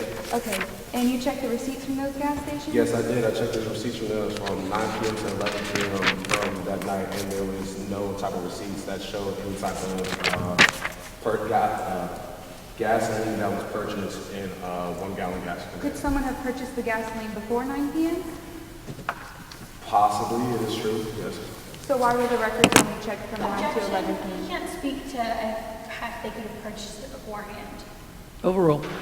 He's obviously speaking about when they purchased it afterhand. So why didn't you check the times before 9 p.m.? The reason why I didn't check the time before 9 p.m. was what's it called? The store owner. I went to all the store owners and I asked them like, hey, has anybody purchased like a specific 1 gallon gas? And I was like, can I also ask for the receipts just to ask? And it showed me that nobody's purchased any other type of form of 1 gallon gas container. Is there a record of you noting that? No, not on paper. Why did you not note that? Because it's just a conversation. So you felt that that wasn't important to include for an arson case? It's just like any other conversation you would have. You don't document everybody you have a conversation with. Did you, in your analysis, in your crime scene collection, did you collect any evidence of a yellow shirt? No, that was not mine. That was the officer who collected the yellow shirt. And when you did the analysis, did you do any analysis of the yellow shirts? I did not do analysis of the yellow shirt or the pants. Why not? That was just standard procedure with the police officer to go to collect the defendant's clothes, and it was not on me to collect it. Okay, so to your knowledge, there was no testing done of a yellow polo and black pants? No, it was not. Although that's exactly what the defendant was wearing when he was arrested? Yes, those are the clothes that he was wearing. But no one tested them? Nobody tested them. No further questions, Your Honor. Can you direct? Sure. So, in an arson investigation, especially fresh, when the arson investigation is fresh, the smell of smoke is in the air, correct? Yes, it is everywhere. You can smell smoke from miles away. So if you're standing in the vicinity of the building, you would be able to smell it in the air? Yes. No further questions. Anything else? No further questions. Okay, next witness. Just the last one. The state would like to call Casey Burke to the stand. All right. While the witness is coming up, we're going to take a break at the conclusion of the state's evidence before we start the defense evidence. Raise your right hand. Do you promise that the testimony you shall give in the case before this court shall be the truth, the whole truth, and nothing but the truth, so help you God? Please be seated.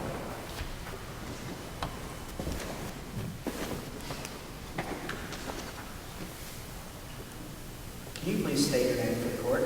Casey Burke. And what do you do for a living, Mr. Burke? I'm the co-division chief of the Lake City Police Department. Where did you receive your degree from? From Utopia University, I received a bachelor's in science with honors in criminal justice and a master's in forensic science and master's in forensic psychology. How long have you been at the Lake City Police Department? Since 2004, and I became co-division chief in 2015. Have you attended any seminars or training regarding arson investigations, fingerprinting, and other crime scene investigation techniques? Yes, over 300 hours. Can you tell us about some of these training sessions? Essentially, at the fingerprint analysis, they essentially go over how fingerprint identification works. Essentially, every single fingerprint, there is 150 point characteristics that are individual to each individual's own fingerprints. And when that is cross-ran with the databases, which has a lot of fingerprints in them, essentially the unique characteristics of each fingerprint can then be matched, and some agencies require 20 points match to determine if this fingerprint came from this specific source. Our policy is 16. And about how many cases have you worked on during your time as co-division chief? At least 300. Your Honor, we move to qualify Casey Burke as an expert witness in forensic investigation. What else say to that? Objection. You haven't established a foundation for forensic analysis. It's kind of broad, isn't it?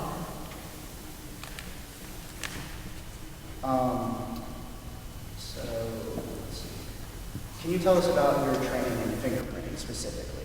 So for fingerprinting, basic rule of thumb, what we tend to do is when we have a piece of evidence, we take it back to the lab, and a lot of times it's just our protocol to fumigate it. And what fumigating is essentially, we like to call it supergluing it. because really that's what you use. You put it into a tank and you put cotton balls and super glue in there with it, and you heat it up, and the super glue chemicals with the heat react to the latent print on, like, let's say on a piece of paper. And it's essentially, I like to use a comparison to like laminating a piece of paper. If you just have a piece of paper and you leave it outside, it is endangered by all of the elements. But when you laminate it, you give it that protection, then if it rains, like the piece of paper itself, it stays solid, it's okay. With fumigating a fingerprint, it does the same thing. So it essentially makes that print, A, more visible on the item itself, and also makes it a bit more stronger, so that way, while we're in the process of lifting the prints, it's not as easy for them to get ruined, and therefore, they're more identifiable when we put them through that. Officer Burke, did you investigate the fire that occurred on May 18th, 2018 at Prairie Lake Preparatory School? Yes, I did. Let's see. And were you tasked to specifically work on fingerprint for this case? Yes, I was. Your Honor, we would like to qualify this witness as attested to by his training and his education as an expert in fingerprint analysis. What else say about that? No objection. All right, so he testify as an expert in fingerprint without objection. And was anyone hurt during this fire that you investigated? One individual, Dakota Pope, was injured. Were there any deaths? Yes, one girl named Carly Walsh. And what did you see when you arrived at the crime scene? When I arrived, the fire department was finishing excavating the scene that had already been put out, and a perimeter was set around the scene. Was there evidence collected at the scene of the crime that you could possibly do fingerprint analysis on? Yes, the gas can that was collected by the officer in the parking lot. Your Honor, may the witness refer to State's Exhibit 6, the gas canister? Sure. Okay. And did you use this gas canister in your forensic investigation? Yes, I did. And during the course of this investigation, did you take fingerprint analysis of those prints found on the canister? Yes, I did. Your Honor, permission to approach the witness? Sure.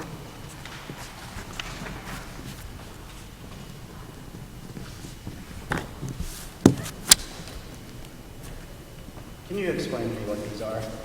These are the two prints that I pulled off of the gas can that were directly linked to the defendant. Objection, what are those? Tell us the numbers on them. The numbers? We were never given those. Exhibit 15.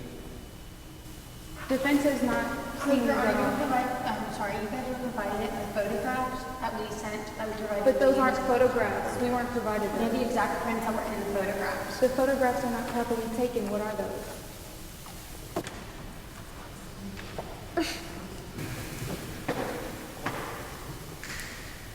Okay, can you show me what they did provide you? In We regard were to fingerprint? provided with, specifically if we were referring to fingerprints, we were provided 4 different exhibits All right, send the jury out. Let's see. for fingerprints.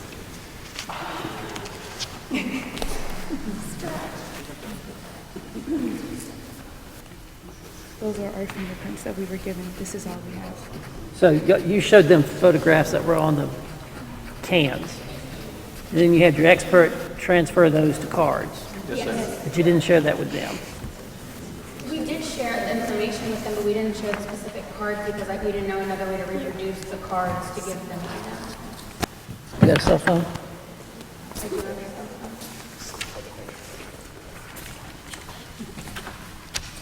Send it to her.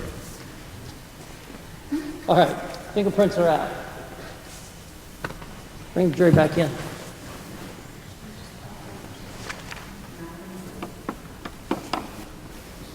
Anything else?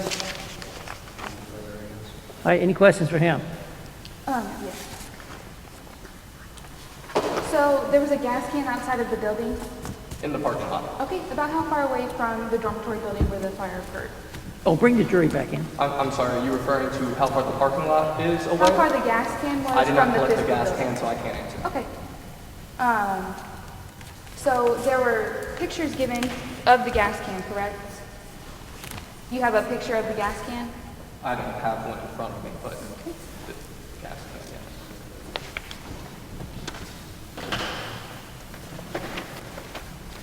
yes. Where's the And one this that should y'all be admitted? Exhibit 6. It was presented by the state.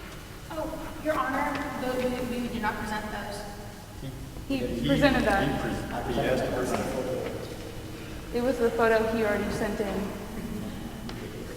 What does the clerk say? What you got over there? For the gas can, I have that one there. Say that again? For the picture of the gas can, I have that one as follows from the state. We got a picture of the gas cans in, according to the clerk. So is this the gas can that you did the analysis of the fingerprints on? Yes, it is. Is there an evidence log for transfer of custody from Officer Murray to you? It was not, because upon Officer Murray's arrival at the station, it was already double bagged and sealed because he collected it, and then it was immediately put into the evidence locker. So And the there's evidence no locker chain of is evidence inside log? not that I'm aware of. It is in the evidence locker, which is in the forensics lab. So how were you able to get this with no evidence log? Get what? The gas can? How was I able to get access to it? Yes. Because it was in my forensics lab. That's where the evidence locker is set, is in our forensics But lab. if there's no evidence log, how were you able to see it? Because it's in our forensics lab. So you found fingerprints on that gas can? Yes. Could you tell me where you found the fingerprints? There were 3 full prints and 1 partial was found. Okay. 1 was found on the lid and the other 3 were on the handle. Okay. Do you happen to have a copy of your affidavit? No, I don't mean that. Your Honor, permission to approach the witness. Sure. Your Honor, may we see this before they... It's your affidavit you provided. May I see it, please? Of course. And if you could just show the prosecution first, please. Is it the investigative report or the affidavit? It's the affidavit of Casey Bird, and it's... We have a copy of it.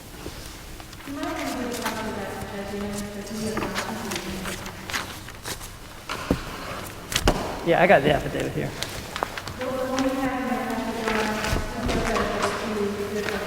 There's a different one?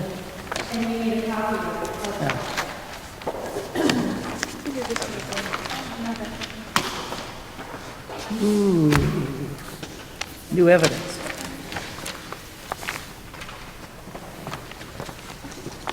So now you have a copy of your affidavit? It appears to be mine. Okay, and does it appear to be altered in any way, shape, or form? I'm checking.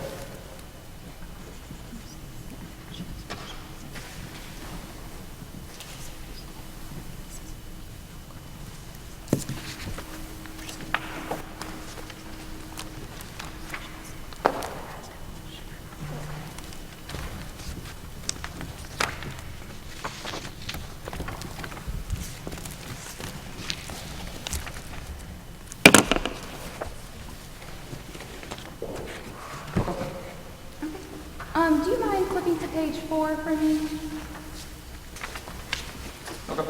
And do you see near the top where it has the number 1? Yes. Could you read from there until the first sentence of the next paragraph, please? All the way until it says lid of the can. A full print from the handle of the container was a 20-point match for the left middle finger of Buckley. A full print from the screw on the lid of the container was an 18-point match for Buckley's left index finger. A partial print was also taken from the lid of the can, and it hit for 7 points with Buckley's left thumb. Okay, so in your affidavit, you state that there is 1 on the handle, 1 on the screw of the lid, and another from the lid. So how come in your photographs you pointed out that there was 1 on the lid and 3 on the physical can?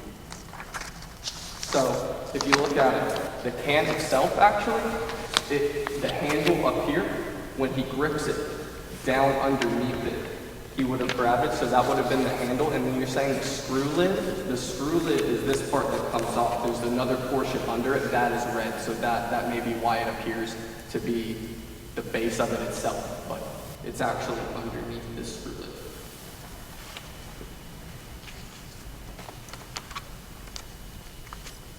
And if I provide you with these photographs, could you show me where that accurately depicts it? They're the photographs that you took of the fingerprints. I don't think the state has to put them in.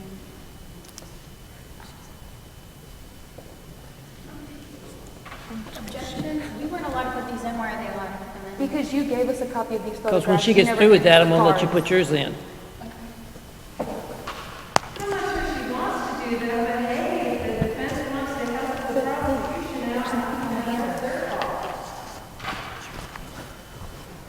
It's okay, we just won't go ahead and put these in. Okay. Let me give this back to them.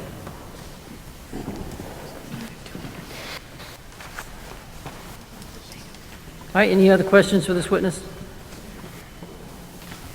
No, Your Honor. Okay, they decided not to open that door back for you. All right, thanks, so you can come down, call your next witness. All right, ladies and gentlemen, that's the evidence for the state. We're going to take a recess for... 5 minutes. All right, Mr. Bailiff.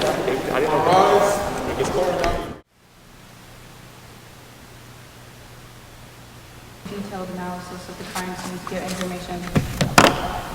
After that, I go into the victim. I'm doing things like examining the victim's activities, relationships, and contacts, and their background as well, to determine possible suspects and to start developing motives.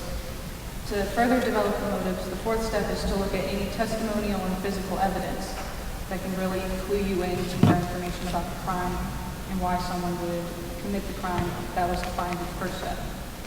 This step is just to put it all together and create a comprehensive profile on the suspect, which includes things such as the suspect's probable background, their intelligence level, relationships with others, history of prior bad acts if they have one, as well as their modus operandi.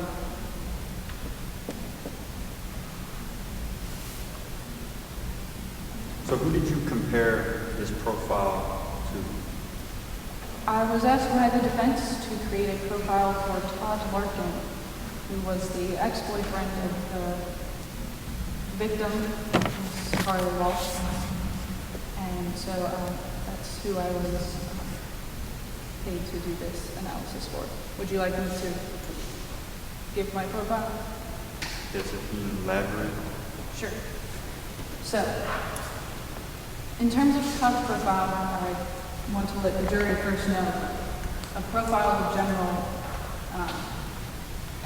spite or revenge arsonist, and then we can go from there on how it applies to him, so that you can know the background first. So for revenge or spite arsonists, they're different from regular or other types of arsonists, in the sense that other arsonists usually light fires either from pyromania, which is the desire to start and witness fires out of a sexual or primal urge sometimes, or to cover up evidence, such as when people light fires to cover up insurance fraud. Other than that, in terms of background, revenge or spite arsonists tend to be from a lower middle class. They typically have a low to middle IQ, but despite that, they usually do have a comprehensive education, usually about 10 years worth. They also typically display a history of minor violence, from minor crime, drug abuse, alcohol abuse, or other violence to others or things around them. And sometimes they will also have a history of lighting smaller fires in the community as well. In terms of their modus operandi and how they commit the crime, they do it to target a specific person. This is very important. It is done to specifically target the person and causing as much damage as possible, which is why usually it happens that a person ends up severely injured or even murdered. And what also makes them different from other types of arsonists is that they flee the crime as quickly as possible. Other types of arsonists usually stay because the fire is more of their object. With pyromania, for instance, the person has the irresistible urge to watch and light fires. And this, it's not necessarily as much about the fire as the fire is more of a vehicle to get their revenge. And because of that, they typically flee the scene as quickly as possible to spend time developing an alibi. In terms of relationships with others, revenge arsonists typically display a history of being very incredibly controlling, usually having very abusive relationships or very manipulative ones as well. In reference to Todd Larkin, though he does not come from a lower middle class background, he does display a history of lower IQ, mostly in the fact that he had to go to summer classes at both Prairie Lake Preparatory Academy and at his university, just so that he could stay in school. Also, in this fact, the fact that there was a gas can left near the crime also leads me to believe that the suspect would be of lower intelligence, as someone with higher intelligence most likely would have figured out a better way to get rid of the gas can. Todd Larkin also had a history of minor violence. He had a DUI against him, so he had a prior record, and that also references his abuse of drugs and alcohol. He also had a very, as we established a little bit before, had a very turbulent relationship with Ms. Carly Walsh, in the sense that he was very stereotypically manipulative and abusive to her. He not only undermined her intelligence, he insulted her. Objection, speculation. It was referenced Hold on, ma'am, let me hear from the lawyer. He's already been qualified as an expert witness. Okay, overall. All right, you may continue. He was witnessed by, I'm pretty sure, Alex Buckley, Betty Bridgewater, and Dakota Pope as having made aggressive comments to her. And eventually he even did start to physically abuse her. This as well as the text messages that were put into evidence earlier, lead me to believe that he is the type that would have wanted to exact revenge from Carly Walsh after she broke up with him. Also, as I pointed out earlier, in Dakota Pope's statement, she notices that after the person who she saw fleeing Tripp, they disappeared around a dark-colored SUV. Todd Larkin was known to have been in possession of a dark-colored SUV, and he was not at the scene of the crime. Very important. Revenge arsonists don't stay at the scene of the crime. Also, no witnesses could testify to the fact that Todd Larkin was supposedly moving in between May 18th and May 20th. The police didn't try to contact anybody at Eden University to prove that he had moved in. And he also didn't try to prove that he was in Prairie Lake at the time of the crime. Sorry. Did you compare this profile to Alex Buckley? So Alex does fit this in some ways. What ultimately disqualified him as So fitting while your he does profile? come from a lower middle class background, he displays a much higher level of intelligence than to be expected from a revenge arsonist. He also has functioning, healthy relationships. The person who testified before me was Teddy Bridgewater, who was his best friend, who he had a functioning relationship with. He also had a functioning relationship with his counselor, with his other classmates, and he only had one prior incident that was settled by the guidance counselor when she gave him the okay to move on. And it seemed like he was a perfectly fine, ambitious, smart person of society. So in many more ways, Todd Larkin fits the profile than Alex Buckley does. Okay, so it is your professional opinion that Todd Larkin fits your profile better than Alex Buckley? Yes, he comprehensively fits it more, and this leads me to question why the police would not have investigated him further. No further questions. Who's got her? So it is correct that you are being paid $500 per hour by the defense to review this case. Yes, that is correct. And it is also true that you will be earning an extra $5,000 if you testify for the defense today. Yes, that's correct. How many times have you testified in court? I have testified as an expert witness around 45 times. The defense specifically, maybe 30 about. The other 15 were for the state. Can you say that criminal profiling is an exact science? I would never go to venture that far. However, it is a comprehensive tool that is being used more and more in criminal investigations. It's done using deductive Okay, reasoning. thank you. Is there any possibility that your criminal profiling is incorrect?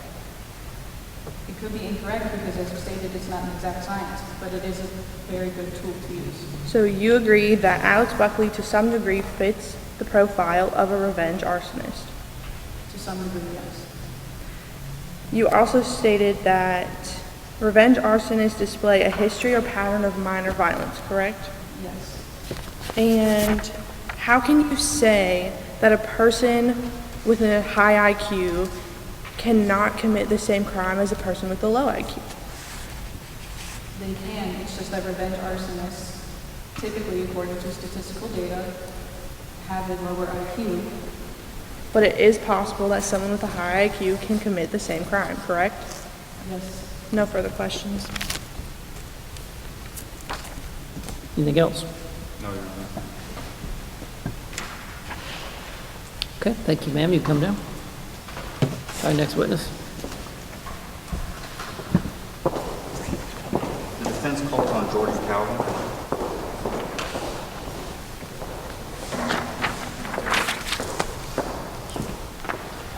In judgment, do you promise that the testimony you shall give in the case before this court shall be the truth, the whole truth, and nothing but the truth, so help you God?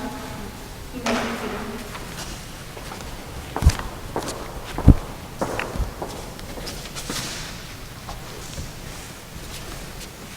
Can you please state your name for the court?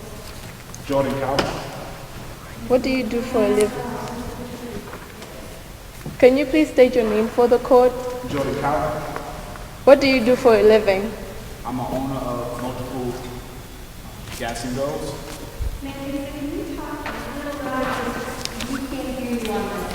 Okay. All right.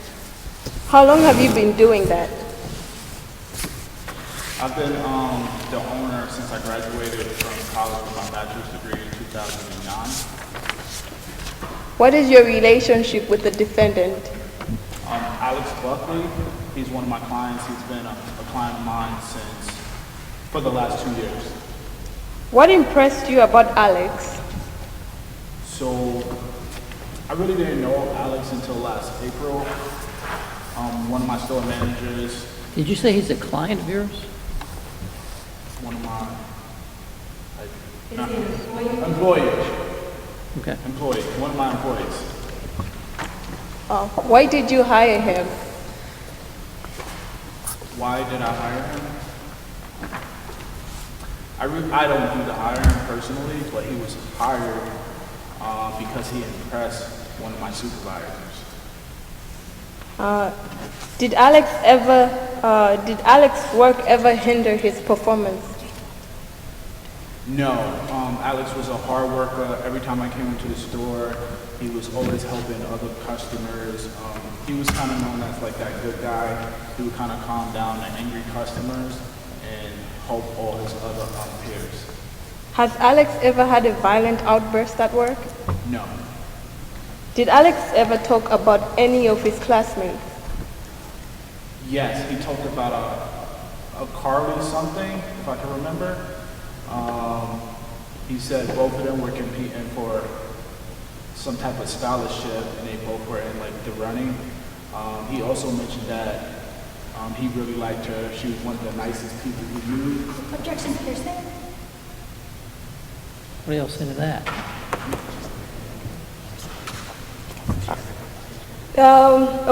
They had the conversation. That's why we're asking him that. Okay. So you're saying that what the defendant said was hearsay to him? No, I'm saying, wait, can you restate that? I'm sorry, Your Honor. What are you saying is the hearsay? The conversation between the two. Between the two who? You made it, Carolyn, between Jordan Calvin and the defendant. Okay. Alex Buckley can testify. That's a good point.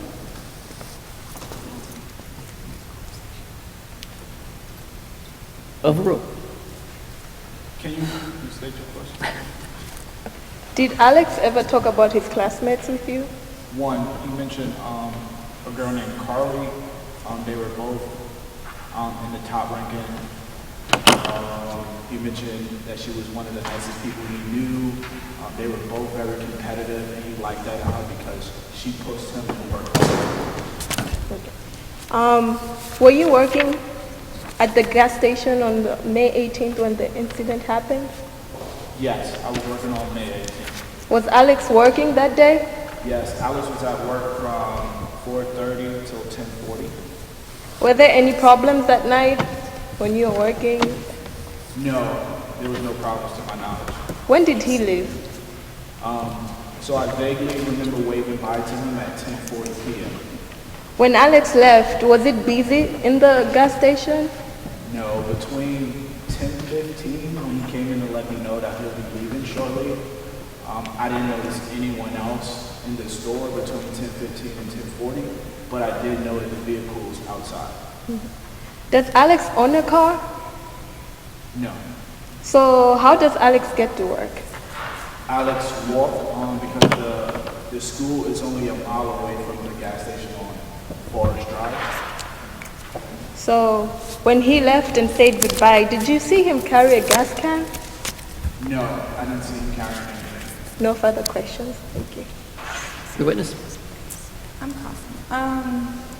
Mr. Calvin, do you personally restock the inventory, or do you personally put your inventory out in the gas station? No. Who exactly does the inventory for your store? It'd be the supervisor. Okay. Can people buy gas containers in the store, or can they only borrow them? They can definitely borrow them, and we usually keep one in the store, so just in case somebody runs out of gas, they'll have that opportunity to fill up their car and bring it back. So they're usually supposed to bring them back? Yes. So, do the employees have access to the containers? Yes. Do you have a specific procedure to handle the containers? No. So just however y'all will? So if someone come in, they ran out of gas, and they need to borrow a 1 gallon gas can to fill up their vehicle, we'll loan it to them. Did you see anybody on the night of the incident come into the store? No. So you're saying you did not see anyone else at the store besides Alex Buckley? So also going back to the gas container, do you watch them get filled by the customers? No. Did you specifically witness the defendant leaving the store? I remember waiting goodbye to him at 10:40. Okay, because what you said earlier didn't match with your affidavit. Do you recognize that? What are you talking about specifically? You and Your Honor, may I approach the witness? Yes, ma'am.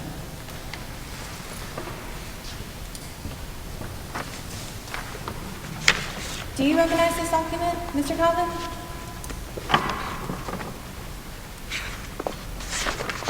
Specifically, what line are you referring to? I'm just saying the whole document in general, but do you recognize? That's good. Keep going. Ask him that. 95 to 99? Yes. Okay, and this Go is your... go back to what the document is. Okay. He got you off track. Can you tell me what this document is? This is my affidavit. And does it look tampered or anything? No. It looks in its original form? Yes. Can you read lines 95 to 99 ending with pumps for me, please? Around 10:15, while I was on hold with the security company and let Alex know that I would take over at 10:30 p.m. and Alex would go home, I vaguely remember waving at Alex around 10:40 p.m. when Alex came into my office to clock out.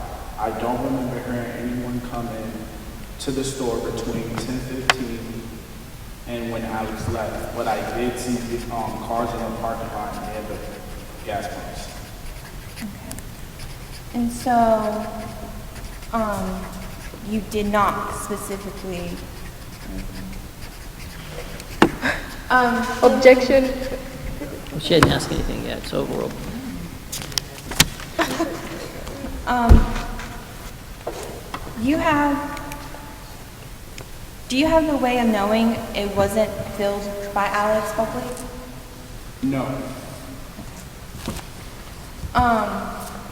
Do the customers fill the gas themselves, or do the employees? Customers. What time exactly do you know when Alex Buckley left? 10:40. Exactly? Yes, I said objection. Asked and answered. You read the whole statement. Overrule.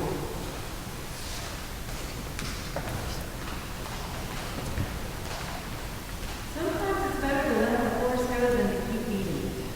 No further questions, Your Honor. Okay, anything else? Redirect? Yes, ma'am, loud, please. Redirect, Your Honor? Yeah.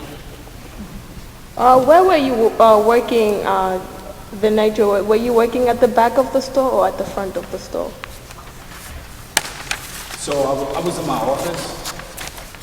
So you couldn't see what was, you couldn't see anybody at the front of the come in or No, come but I out? can see vehicles outside, but I couldn't really see like the front desk. All right, no further questions, Your Honor. Anything else? How would you know if there were, or how would you know if you were doing inventory in the back? So, like I said, I didn't hear anyone come in between 10:15 and 10:40 when he left. But how could you see the vehicles but not the front desk? So I never said I was in the back. I said I was in the office. Which In is, your statement, it says you were can you doing show me inventory. where that's at? No further questions. Okay.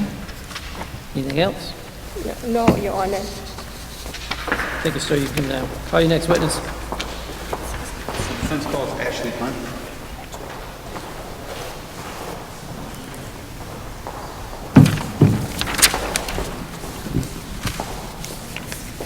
Ms. Wright, do you promise that the testimony you shall give in the case before this court shall be the truth, the whole truth, and nothing but the truth, so help you God? I do.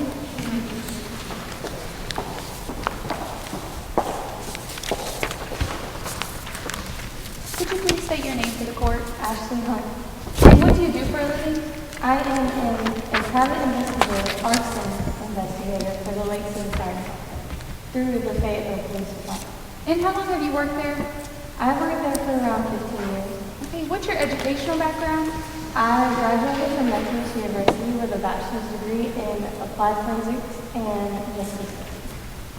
Did you have any other jobs before your job now? I was a forensic technician for the Fayetteville Police Department for 5 years. And what were your main areas of expertise? At Fayetteville, I did DNA analysis, blood splatter analysis. I did photography and ballistics. As an arson investigator, I do all arson homicides for the Lake City Fire Department. And about how many arson and fire cases have you worked? Over 400. Over 400. Your Honor, I would like to qualify this witness as an expert witness in fire investigation. Any objection? Okay, she'll be allowed to testify without objection as such. Were you given information on an arson death that occurred May 18th of 2018? Yes, What was the victim's name? Carly Walsh. Your Honor, may I approach the witness?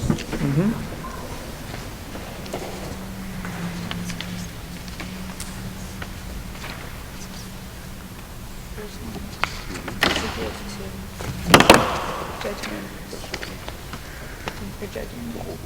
Yes. This one's for Ashley. Your Honor, my name is Steve Dean for the Statement of forensic fire investigator, and it's apparent the defendant's Exhibit B. And could you tell us what this document is in front of you? This is my statement that I typed up for the investigation. And how do you know that? Because I remember specifically typing this up. Okay. Is this going to help you aid your testimony today? Yes, ma'am. Okay. And what information were you given in regards to this case? Hold on just a second. How many pages is it?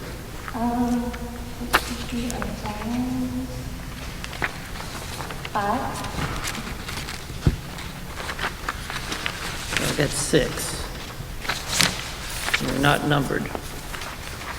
And apparently I got 2 of the first page, but only 1 that has a sticker on it, so. All right, go ahead. What information were you given in regards to this case? I was given information that a young woman named Carly Walsh died as a result of severe burns from her dormitory in 321 at Preparatory, Lake City Preparatory School. Okay, and how did you receive this information? I received a call from the Lake City Fire Department through Fayetteville Police Department that there was this case and that the defense needed me to testify. And what documents or evidence were you given?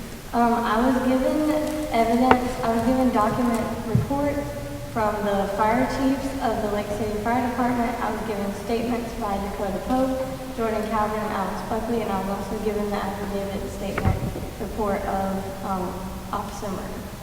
Okay. And what pieces of evidence did you specifically focus on? And I also got photographs from Elijah Ward. I focused on the photographs from Elijah Ward of the fire. I focused on the reports of Dakota Pope and Jordan Calvin, and then I also looked a little bit at the report of the revision team. Okay, so you did receive the photos from Elijah Ward took? Yes, ma'am. Okay. And what were the photos of? The photographs were of the crime scene itself. There were I got the photographs of the burn pattern from the different areas, and I also got the different photographs of the stuff, the items on the crime scene. Okay. Your Honor, may I approach the witness? Yes, ma'am.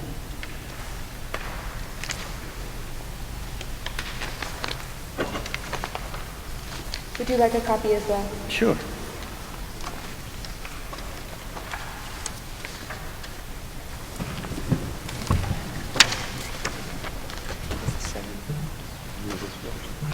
There's one copy for Ashley, one copy for him, and then one copy for prosecution. And those are the photographs that have already been introduced into evidence by the state. You don't need to reintroduce them. Okay. And then here's this one as well.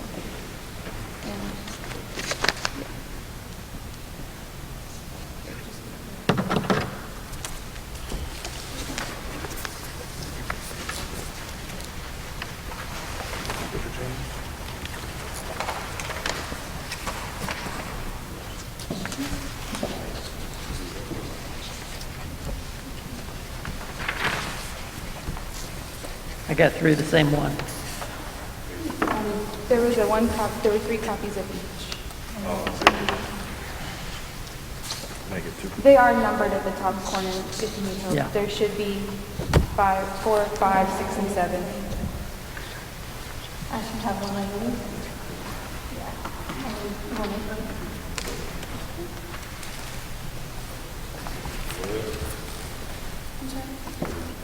Yep.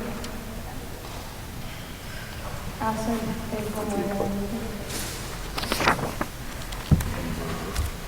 I got 5 of the 7. I don't have a 6. Yeah, I have 5 and 7. I don't have 6. Do they have 4 and 6? There should be 2 of each. Yes, There should be 2 of 4 and 2 of 6 that I gave you.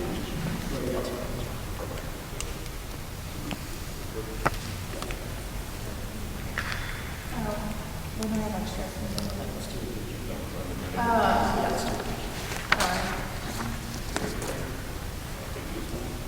Thank you, sorry. They both need them. They were just for prosecution to look at, so they could know what was being presented. Okay. They need to take this as well.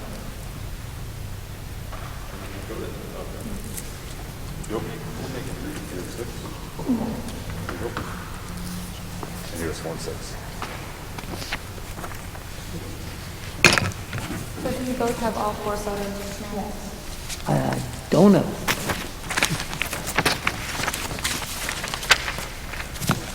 I've got something marked 4, something marked 5, something marked 6, and something marked 7. Well, let's roll. Okay. So with those photos, could you tell me what those photos show? These Just in general, not necessarily any specifics quite yet. Oh, these are photos of the crime scene and also the charm on the wall and the V pattern. Okay. Are these the photos that were taken by Elijah Ward that you were given? Your Honor, I would like to enter these as evidence for this. They've already been introduced, Your Honor. All of them have? Okay. Okay, they're admitted again. We haven't used Nope. these photos. Oh, well, there's any, I'm sorry. Yeah, well, they're admitted again. Let's go. Okay, so could you explain to the jury one photo at a time what they show specifically? Yeah, personally. Mm-hmm. Okay. So the first photo is what I looked at. This shows the bottom part where the fire started. It started around in front of that corner. It was on the right of the door in front of this. This is where the fire initially went up in flames into the north side of the northwest side of the room. And this right here is the laundry basket at the bottom. You can tell because it's the white part on the bottom, and these are the burned clothes. This is the charring, the extra charring in the middle where the fire that was most relevant. This next photo is some more of the burn pattern on the other side of the wall near the dresser. This is the melted top of the DVR set, and this is where you can see that the fire also spread to the other side of the room. It's spread on both sides of the room, but this was a little bit of spread. This right here is the actual V pattern. If you can see right here and right here.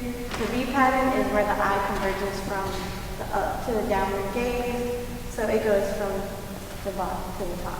It goes from the downward gaze to the up. So it goes from the bottom to the top. So it started at the floor and it would go upward and make a V pattern to go outward and toward this area and that area.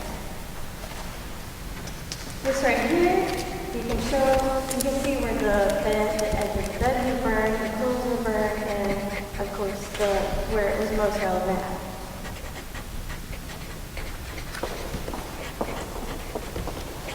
Okay, so from these photos, could you just say what exactly you figured out about the burn pattern? Okay, so from these photos, I figured out that the fire initially started, as the other division chief said, at the door. It did start at the door, you could tell, because I looked at other photos, and the other photos that I looked at had the white impingement at the door. But these photos specifically show that it was near, at the floor area. It started at the floor area and went up and outward. That's what the V pattern is. A burn pattern is the char configuration characteristic that shows where the actual fire was at. Okay. And was gasoline the cause of the fire? Yes. Did it lead to anything else? Gasoline is not in itself a cause of fire. An accelerant has to start the gasoline. Like it can be poured, but it's not going to actually do anything. You have to have an accelerant to light to set the fire. So it has to be lit by either a match or a lighter? Yes. And what statements were you given in this case? I was given Jordan Calvin, Dakota Hope, and Alex Parkey, and Officer Miller. Okay, and was there anything unusual about these statements? I did find that the time stamps between Dakota Pope's statement and Jordan Calvin's statement were very unusual for when the fire, she smelled the burn, and he initially saw Alex Buckley leaving Gas and Go. He said that he waved goodbye to him around 10:40, which means that Alex would have had to have gathered his stuff. And in Alex Buckley's statement, he also said that he went to the vending machine, which was on the other side of the campus. And a fire takes 2 minutes to be fully accelerated. So in Dakota Pope's statement, she said that at 10:55, she smelled the smoke. And I'm not saying it's impossible, but the time stamp between how Alex Buckley had time to leave Gas and Go, get a snack from the vending machine, and then go all the way across the other side of the campus to set up the fire and then start it. It's very wishy-washy. So with all this evidence gathered, in your professional opinion, could someone other than Alex Buckley have committed this crime? Yes. Okay, next further questions, Your Honor. So you conducted your own analysis of the crime scene, correct? Yes. And do you believe that your analysis seems similar to that of Mr. Harrell? Yes. Did you notice any irregularities in your investigation that not agree with Officer Harrell's investigation? Not of this nature. So you would agree that Mr. Harrell's testimony and investigation is a fair and accurate representation of what occurred from the perspective of a crime scene investigator? For the most part.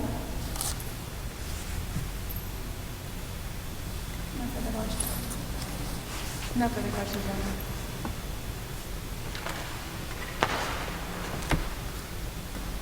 Okay, thank you, ma'am. You can come down. Call your next witness. The defense called Brandon Bagley.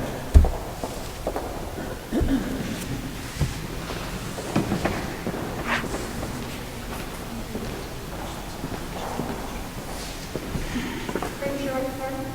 Do you promise that the testimony you shall give in the case where this court shall be the truth, the whole truth, and nothing but the truth, so help you God? I do. You may proceed.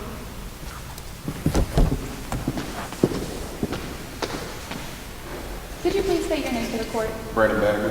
And what do you do for a living? I'm a private arson investigator for the Lake City Fire Department through the Fayetteville Police Department. Okay, and how long have you worked there? 7 years. And what was your prior education to that? Graduated Methodist University in 1994 and applied forensic science and justice studies. And have you had any other jobs before the one you're at now?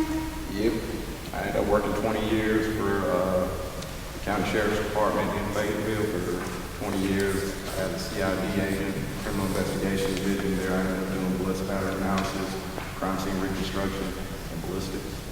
And about how many cases have you worked on total?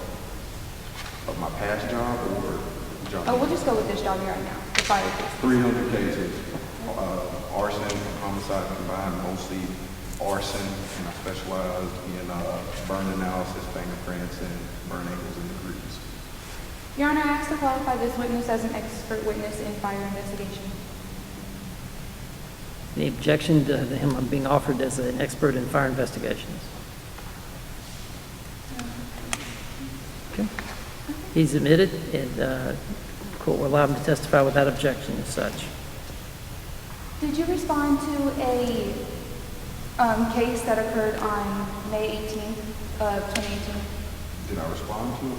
Like, were you given information about a case? Yes, to the Fayetteville Police Department. And what was the victim's name? Carla Walsh. Your Honor, may I approach the witness? Yes, ma'am.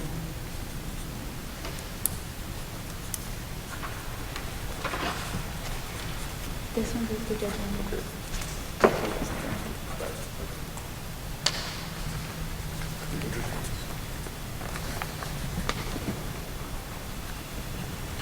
Could you tell us what this document is?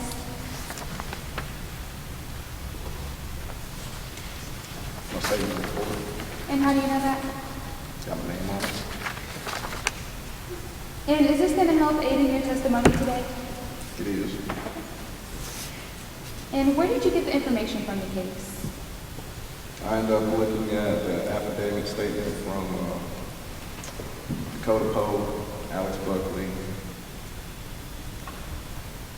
Casey Burke, Code Division Chief Jaquez Harrell, pictures from Elijah Ward, and also pictures by Code Divisional Chief Casey Burke on the gas can. Okay, so you and Ashley reviewed the same photos? We did. And did you both come to the same conclusion about the accelerant and the burn patterns and V patterns? We did. So when you're on a scene, in your experience, if there's smoke within an immediate area, are people around, are there clothes going to smell like smoke? Would you like me to explain? Yes. Yes. There's such thing as VOC, which is volatile organic compounds, and it can travel with smoke. If you can smell it or see it, more than likely it's on you. If you're in the immediate vicinity, they also go based off exposure also. So even if you were just in the general vicinity Yes. of the building or even the area, you would still smell like smoke? Yes. Okay. And in the investigation reports that you received, did they ever mention Alex Buckley smell like smoke? Objection, leading. Overruled. In any of the investigation statements, did they ever say that Alex Buckley smelled like smoke? I didn't see nothing. No. And when you received all this evidence, did you receive any reports or any information or photos about a yellow shirt?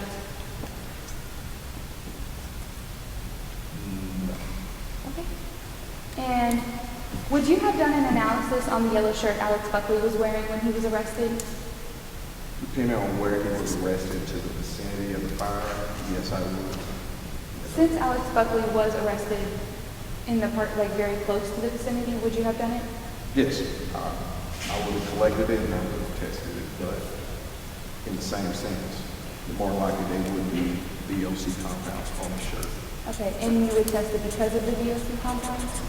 Yes, it's still something that shows for the prosecution and is relevant to the case. Okay, no further questions, John. All right, so Mr. Bagley, it's true you conducted analysis and post of the crime scene, correct? Yes.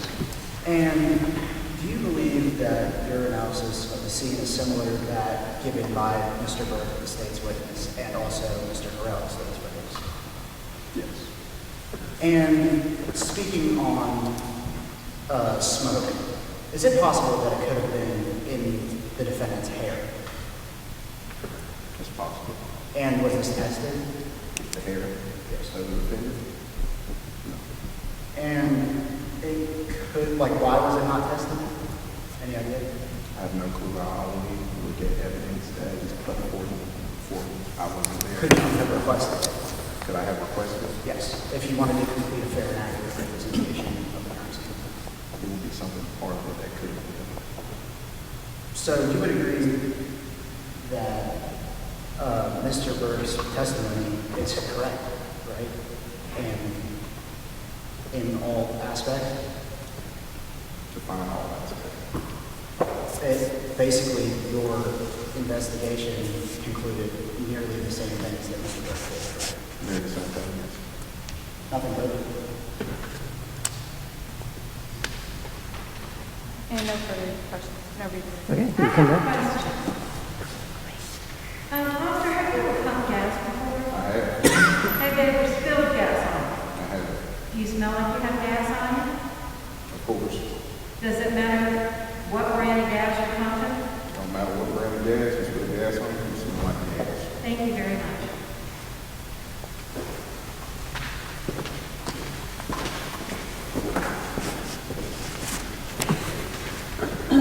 Change that grade from A to A+. Call your next witness. The defense calls Alex Buckley.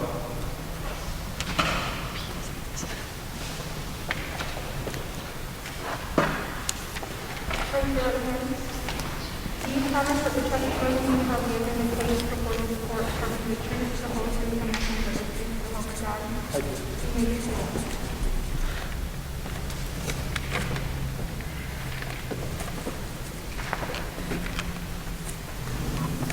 Can you state your name for the court, please?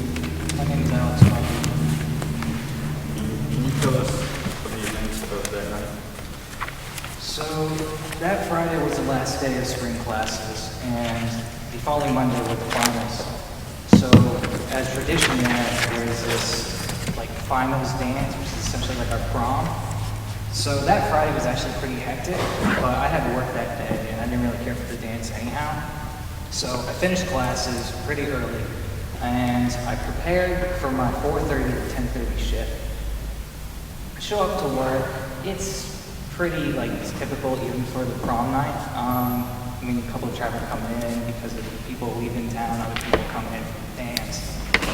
But the only thing that's atypical about it is about a week ago, our camera system got fried, and Mr. Calvin doesn't like customers who have 5-finger discounts, so we have to, keep watch of everyone who comes in. So around 10:30, or a little bit before then, the night shift calls in sick, but Mr. Calvin said he would just cover down for me anyway, and so around I was supposed to leave around 10:40, but around 10:35, right before I'm about to pack up, one more customer comes in and ends up being Todd Larkin. Which is weird, but at the same time I figured, well, it's the dance. And Todd, he's a pretty popular guy, so I figured he just came back to see some of his old football buddies or something. Comes in, he asks for a gallon of gasoline, pays for cash. Hearsay, Todd Larkin isn't here to testify. What do y'all say to that? It's his events of the evening. I'm sorry? It's his recollection of the evening. It's what he saw of the evening. But he's speaking to what Todd Larkin said to him, and Todd Larkin is not here to testify. He just said Todd Larkin was possibly in town to see old high school friends. Maybe Todd Larkin should be here to testify. Overruled. Go ahead. I'm just trying to get off of work because it's 10:35 and he paid with cash, so these little loaner cans so people who get stuck on the highway and they're just a mile off so we can get them towards the station so they can pump up. So we give him the loaner can, he pays cash, he leaves. Around 10:40, I say goodbye to Mr. Calvin, and once I clean up the little prep area and I go to leave, I've been there all night, and all they had is really crummy junk food, but nothing I really liked. So I was kind of hungry, and I was thinking, well, maybe I should go to the dance because his friend was there. But I've been there all day, and I decided, you know what, I just want something to eat. I checked my phone, and it's 10:45. So I figured, all right, I'm not going to go to a fast food joint because I don't have a car.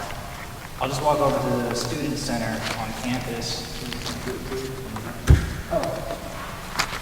So then I left my gas station and walked a mile down the road. And then I went over to the student union center to go get just some snacks for the night because I've been working all night and I haven't had anything to eat, so I just wanted something to hold me over. And then once I eat a couple of 100 buns or so, I head out and around 11:20-ish, 11:25, I start leaving and I see smoke and I hear alarms and I figured, well, maybe someone really bad cook, set their room on fire. But then I actually see a lot of smoke and it starts alarming me. I'm like, well, should I go check it out? But I've been at work all day. And part of me is it's not my problem. I just want to go to bed. And when I start to head over to my dorms, which is at Roberts, I get stopped over by a police officer and he asks to see my phone. And I'm just trying to be helpful, so I just hand it to him. And then before you know it, he says, I'm under arrest. And then here I am.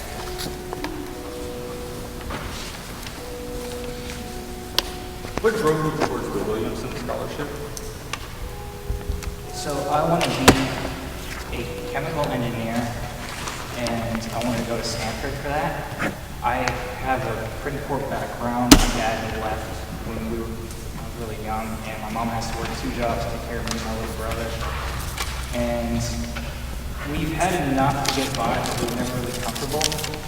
And she instilled in me that if you have the capacity to make it, and if you just keep trying, if you work hard, you can get out of here. I've been stuck in city my whole life. I wasn't a fan of it. I just wanted to get out, and Williamson looks like a pretty decent way to become a chemical engineer. And how would you describe your relationship with Carly Wall? So the first 3 years, she was actually really pleasant, hardworking, intelligent. We had all the same classes. We even went to the science Olympiad team together.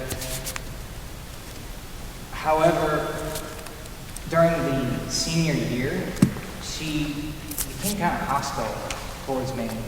And I didn't really know why, but she just became really entitled and was trying to take the reins. Because for the first 3 years, I was leagues ahead of everyone. No one else was close to getting it. And then she just tried gunning up on me. So I asked her, what's going on? You're really well off, and I kind of need this. And her response is, well, if you want it, you'll earn it. And I just, after that, I didn't talk to her. To to like mock me. She would keep coming over and tell me like, oh, we're gonna have a studies section. You should come and you should help out. And I'm like, why would I don't want to see you. I don't want to talk to you. So she was a pleasant person until like the last year. So did you do your own study, like you studied by yourself? Yes.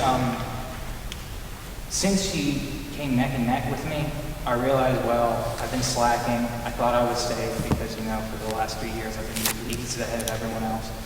I'll just have to go to the library a lot more. I started bringing books over to the Gas and Go, and I was just studying up. Were you studying that night? No. Would you describe yourself as a competitive person? Yes, but only when I feel like I actually have the skill for it. Like if you took me to an art class, like I'm no Picasso, I'm not going to get anything. So, but if it's something I'm actually good at, the whole point of competition is to be like, to show that you're good at it. So, yeah, I'm saying pretty driven to show what I'm worth. The state brought up the exhibit 2, the emails between yourself and your counselor. Would you like to clarify on those emails? Can you tell me exactly what was said? With the email, you've seen the email from permission to approach the witness? Granted.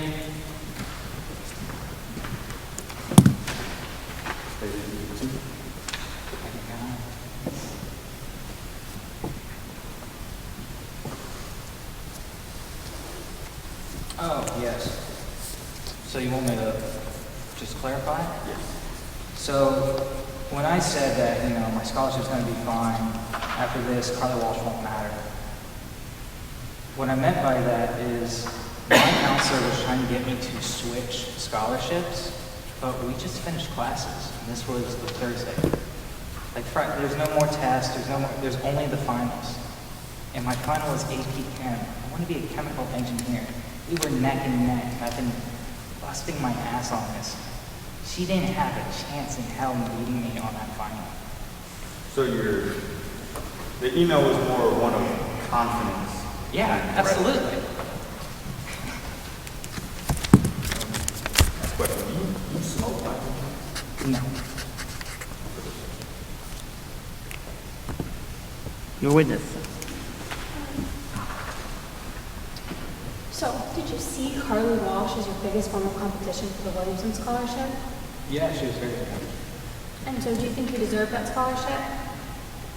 I was gonna earn it, yeah. And what happened? Why weren't you going to earn it anymore? What do you mean? Why, you said you thought you were going to earn it. No, I said I was going to earn it. And then what happened? What do you mean what happened? There was the finals coming up. One more test, and I would have proven that I was smarter than her, and it was mine. It was chemistry. I'm going to be a chemical engineer. Do you think Carly Walsh deserved the scholarship? And in her words, if she could earn it, yeah. Did you think Carly was trying to take away your dream? No, I think she was just hyper-competitive. I feel like she looked down on me because I was one poor kid from a really rich, yuppie school, and I don't know, I just offended her that apparently I was going to be smarter than her. All right, are you aware that you wrote a statement, an affidavit? Yes, I had an interview. Your Honor, may I approach the witness? Yes, ma'am. This is page 33 of his affidavit. Could you read those highlighted lines for me? I had never felt this stressed about school in my life, but I didn't want to let Carly take my dream. So you just said that you didn't think Carly was trying to take away your dream, but in your statement you specifically said that she was, correct? This was before, like I'm referring to the senior year, not the last week of school. Last week of school, I already knew we were neck and neck, like we've done one test. This is, okay, yes, I was stressed my senior year in the beginning because she was gonna. How long did it typically take you to walk to campus from work? So it would take me roughly 20 to 30 minutes because it's really dark and I stick to the road. Do you play sports? Yes, I'm a What do you run? Track or cross country? cross country. How fast was the average mile time cross country? Around 7 minutes. Oh, so you, and how long was your walk from campus, from work to campus? So work is about a mile down the road. So if you were running, you could make it from work to campus in 7 minutes. In that uniform. You ever run? I'm sorry, you didn't answer the question. You ever run those types of shoes? I'm sorry, yes or no question? Yes or no answer? I suppose you do. And where were you arrested? I was arrested on my car. So, are you aware of that in Officer Nicholas Murray's police report and all the police reports that have been used for the investigation listed that you were arrested in the Lincoln Dormitory parking lot? I'm aware that's what he said, yes. So why the discrepancy? Because he's lying. A police officer is lying? Yeah. No further questions. Anything else? Why wouldn't you run to work? Why would I not run to work? Yeah, why would you not run to work in your work? Because I've been working all day. It's 10:45 at night. I'm in these god-awful outfits, in these shoes. Like, when you run, you wear like a very specific uniform for it. You have certain shoes, you stretch and all that. No. I have a retort. So can you go over again what you did when you left work? When I left work? Yes. Show us on the map, please. Yeah, so... Objection after answer. Overruled as to that, but it's outside the scope, so sustain. It's outside the scope of his redirect. Okay. No further questions. All right, thank you, so you can come down. Any additional witnesses?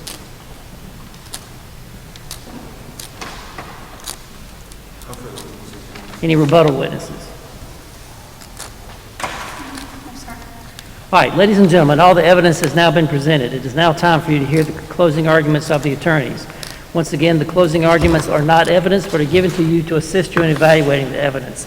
The attorneys are permitted in their closing statements to argue, to characterize, and to attempt to persuade you to a particular verdict. It is improper for an attorney in a final argument to become abusive or inject personal experiences or to express a personal belief as to the guilt or innocence of the defendant.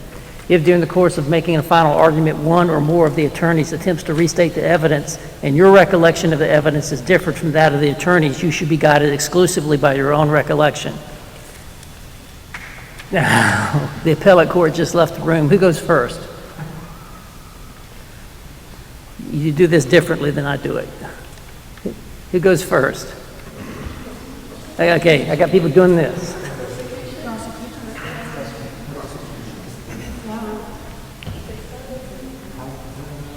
Who goes first, Madam Chief Justice? Okay.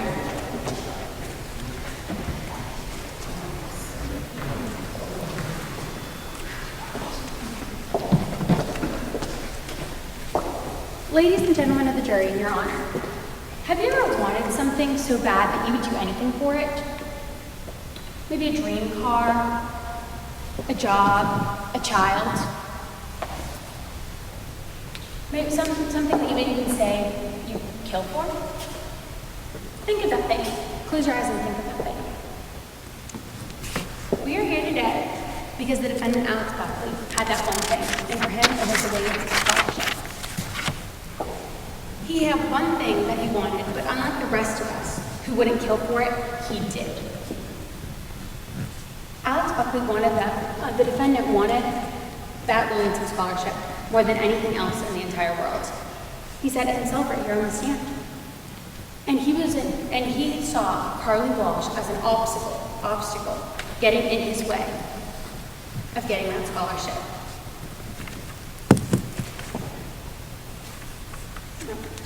Carly Walsh was a bright girl. She was a light in everyone's life. She had dreams. The defendant has a dream. He told you up here he wanted to be a chemical engineer, he wanted to go to college. What about Carly's dream? Carly had a dream too. Carly wanted to go to college. Carly's parents wanted to see her walk and get her diploma. They wanted to see her go to college. They wanted to see her get married, and now they'll never get the chance to see that.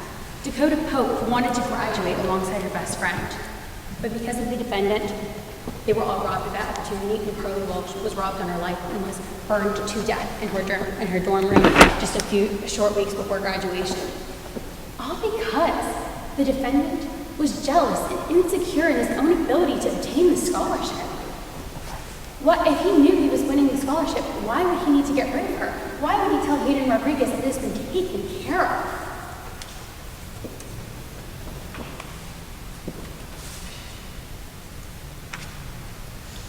Carly Walsh cannot be here today to tell us her side of the story, so you will serve as a witness today as you render the verdict. Before you guys go back to deliberate, I would just like to remind you guys of the elements of the crime that you were being asked to deliver a verdict, to render a verdict on. The first one is aggravated arson. To convict of aggravated arson, there needs to be that that the defendant knowingly and willingly started a fire that burned and damaged a resident building. As well, he had to have injured a person and or know that there were people that he could have done bodily harm there. The state has proven that. Alex Buckley knew that Carly Walsh would be in that room. Dakota Pope said it herself up here on the stand. Alex was invited to the study group. He knew the time and the location, and he knew exactly where she would be. He went into that room with the gas can. He had the means and the motive, and he walked in with that gas can, poured the gas can, lit it up, and then left. Even his own story doesn't add up. He told everyone that the police officer lied. He claims that he was arrested up here, but the police report and all other expert witnesses and forensic evidence agree with the police report that he was apprehended right here in the Lincoln dormitory parking lot. Even his timeline doesn't make sense. If he walked all the way up from work, came to the student union, grabbed a candy bar, why didn't he get a candy bar at work? He worked at a gas station. He said he was tired of crummy junk food.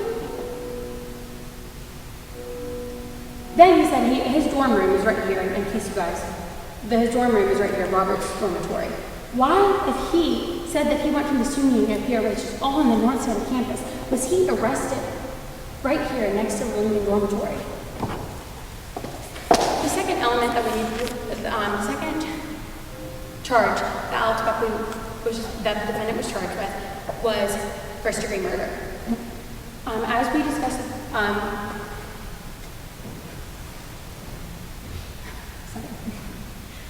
one of the major elements of first-degree murder is whether it was premeditated or it occurred during a felony.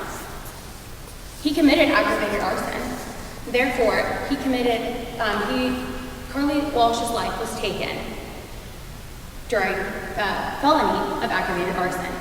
And premeditated, what's more premeditated than he literally sent text messages to Hayden Rodriguez saying that after this weekend, Carly Walsh would no longer be a problem.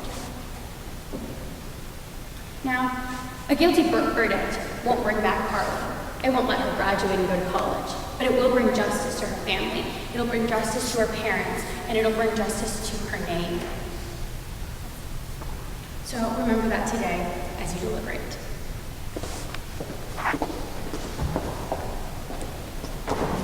Okay, what says the defense? The yellow shirt, members of the jury, that's what the state is trying to say Alex Buckley is guilty of.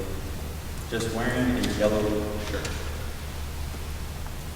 This is a young man who's been working hard to get to school. His biggest competitor pushed him to new heights to get a scholarship to better his life. The state has brought multiple witnesses up here, multiple evidence that had holes all through it. We all saw it. Their own detective doesn't even investigate properly. He arrested someone outside of an arson, outside of the person, and decided to leave gaps in his report of whether or not this person smelled like smoke, smelled like gas. He thought it was unimportant. This young man somehow made it over a mile while carrying a gas can, got food from the student union, then made it all the way south, still holding a gas can on the night of the dance without a single person seeing him. Not one. Dakota Pope admitted herself that she could have been in a state of shock from jumping from 3 stories and surviving a burning room, and then giving a statement identifying someone from the back. That's all Alex Buckley was guilty of, was wearing a yellow shirt. They have no fingerprint evidence. They have no profiling evidence. They literally just have a yellow shirt. So members of the jury, I ask you, what happens if tomorrow they decide the blue shirt is now the guilty? You're guilty of wearing a blue shirt, or you're guilty of wearing a white shirt. You could be on trial then, not just Alex Buckley. This young man has worked 4 years for this scholarship. He was going to prove that he earned this scholarship. He was guilty of what?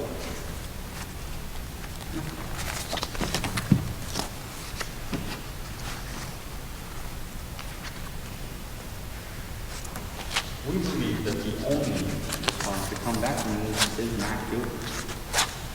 Anyone who viewed this case can see it. Anyone.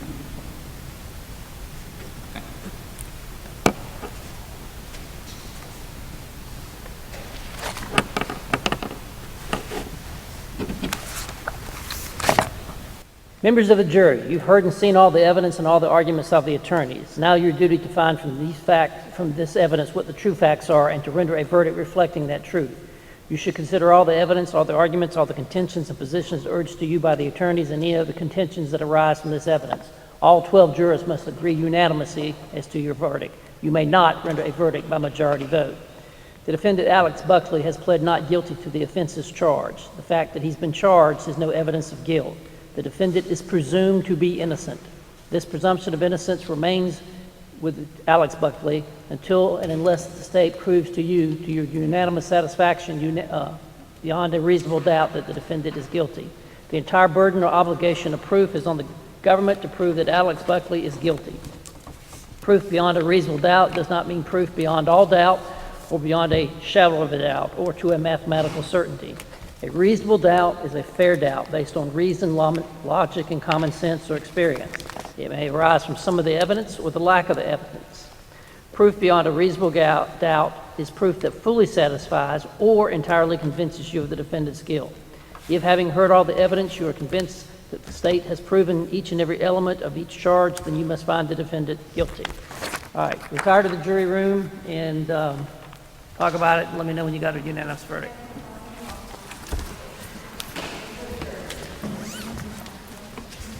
All right, everybody else in the courtroom remain seated and quiet.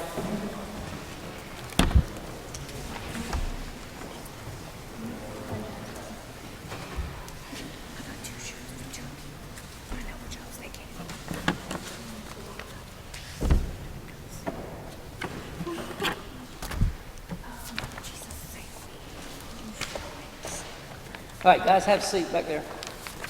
All right, jury's out. We'll wait for their verdict, but in the meantime, let's give all these participants a big round of applause.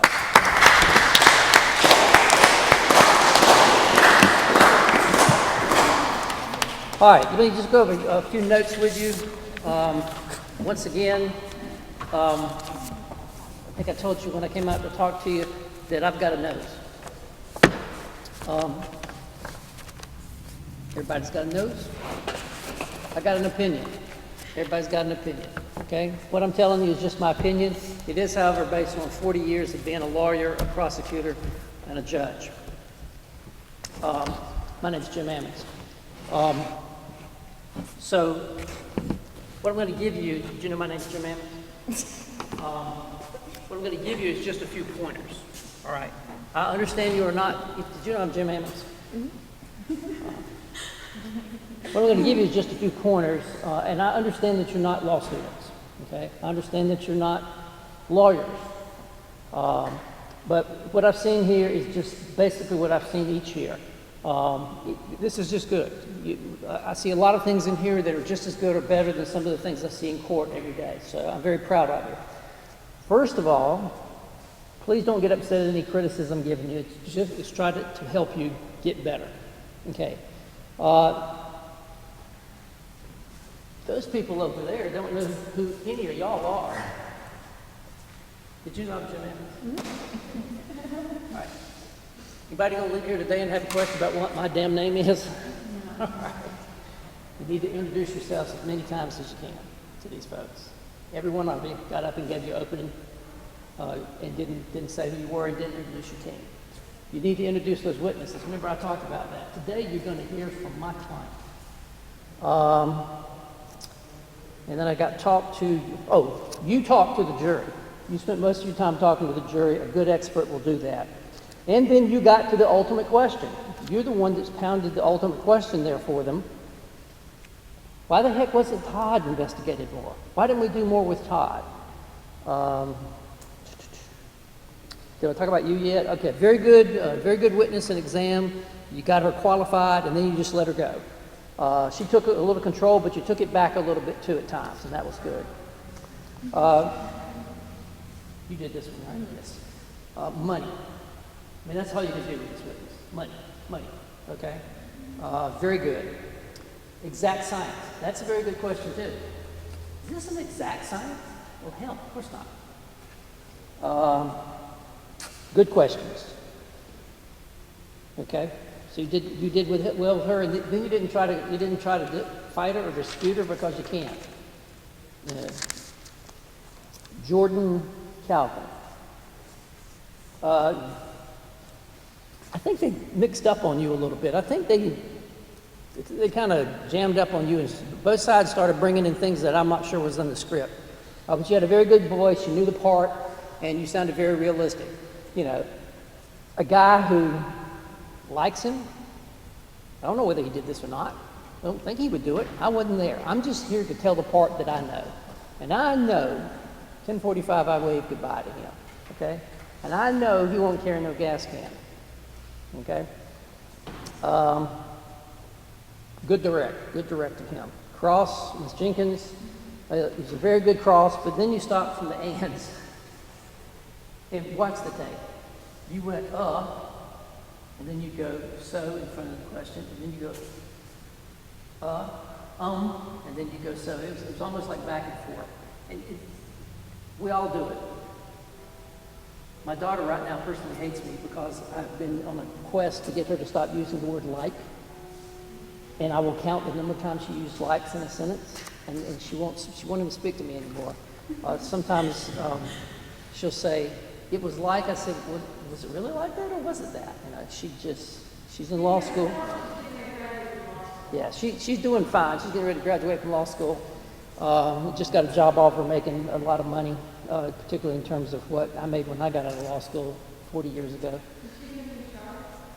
She doesn't know. She went out to Omaha. Just got back yesterday from a job interview out there, and they made her an offer. But she does say like. And, you know, maybe just because I'm old, that just bothers the heck out of me.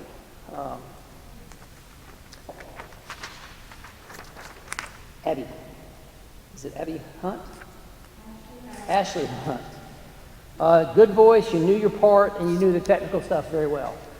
And I got some notes down here at the bottom. Oh, no, that's Brandon. Allison, Good voice, good direct.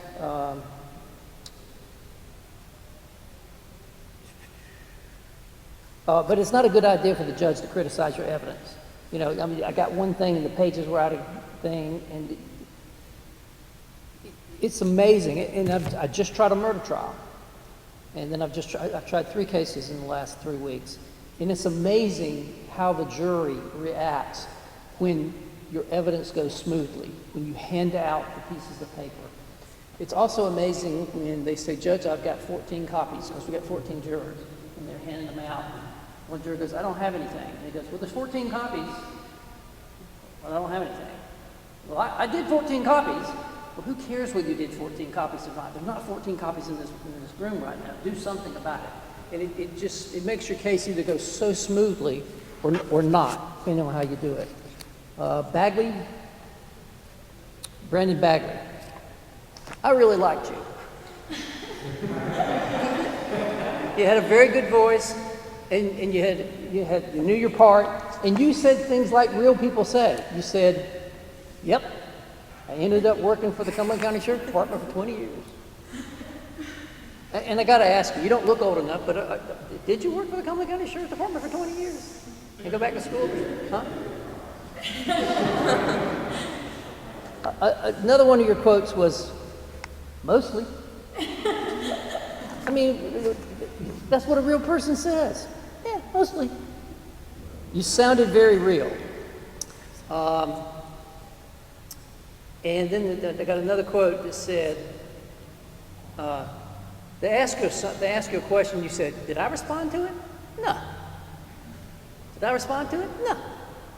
Why should I respond to that? That was a dumb question. You know, I can't remember what the question was, but that was a perfect answer. And then the last quote I got, I didn't see nothing. He didn't say nothing. I didn't see nothing. I didn't see nothing. That's what a real witness would say. Allison. Good voice, good direct. Okay, I've already been over that part.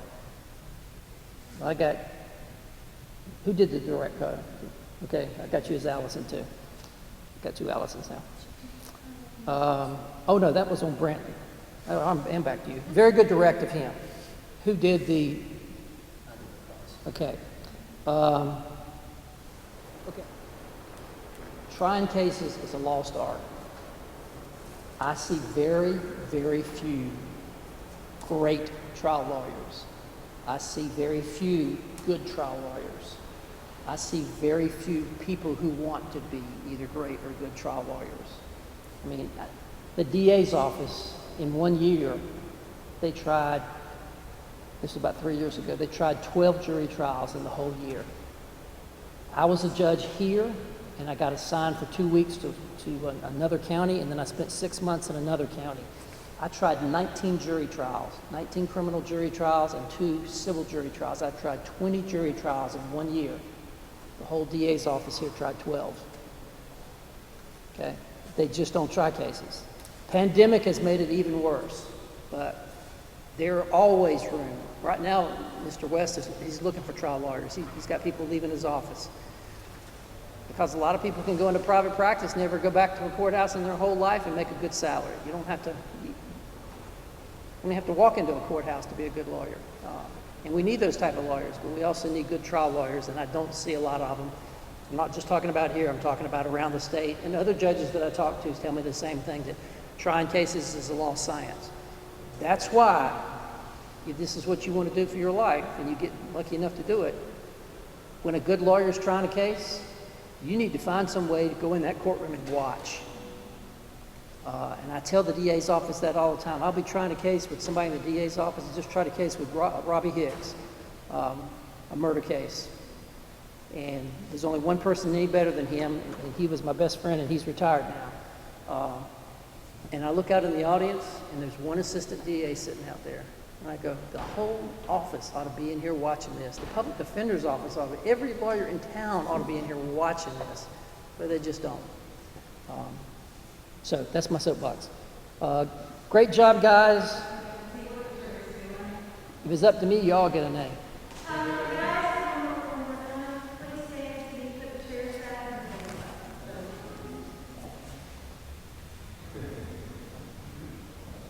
Any questions? Any questions?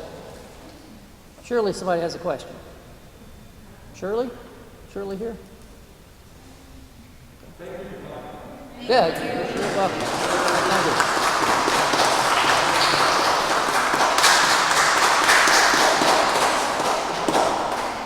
And all of you have great potential here. Now, Judge, I don't know, I was practicing when they were handing out sets of defense, did they still do that? Yeah, I make them do that. You know how to take the verdict? I'm getting ready to.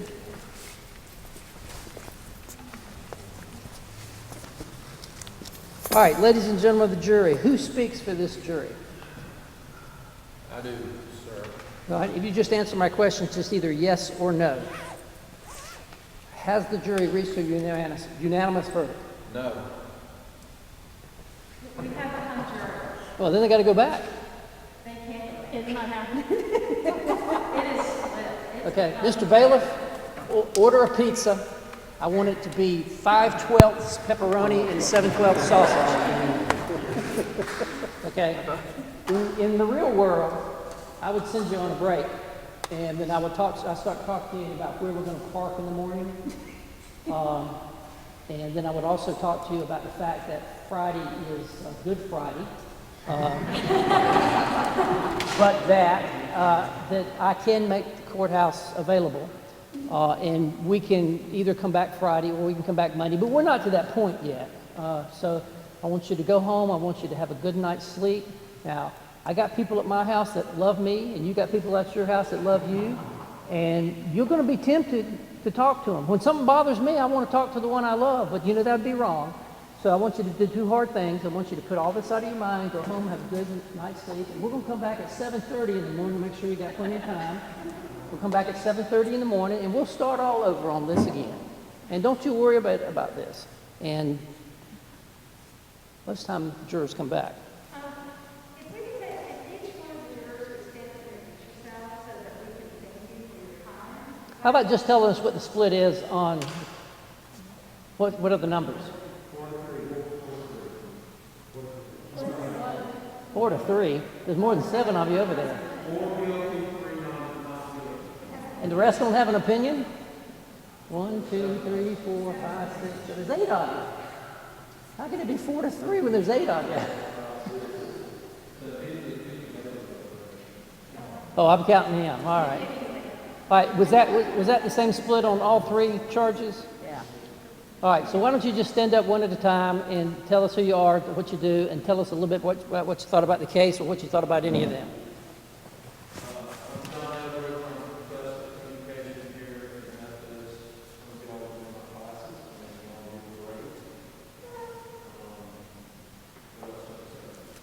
Any thoughts of the trial? Any pointers, anything? Any thoughts on the trial? There were holes that were, in my opinion, problematic in the side of the guilty charge, and so those holes were not addressed by either side, actually. And so the biggest for me was the other guy, Todd, what's his name, who was the Larkin. guest. And I thought we should have done that. Okay. Who's next?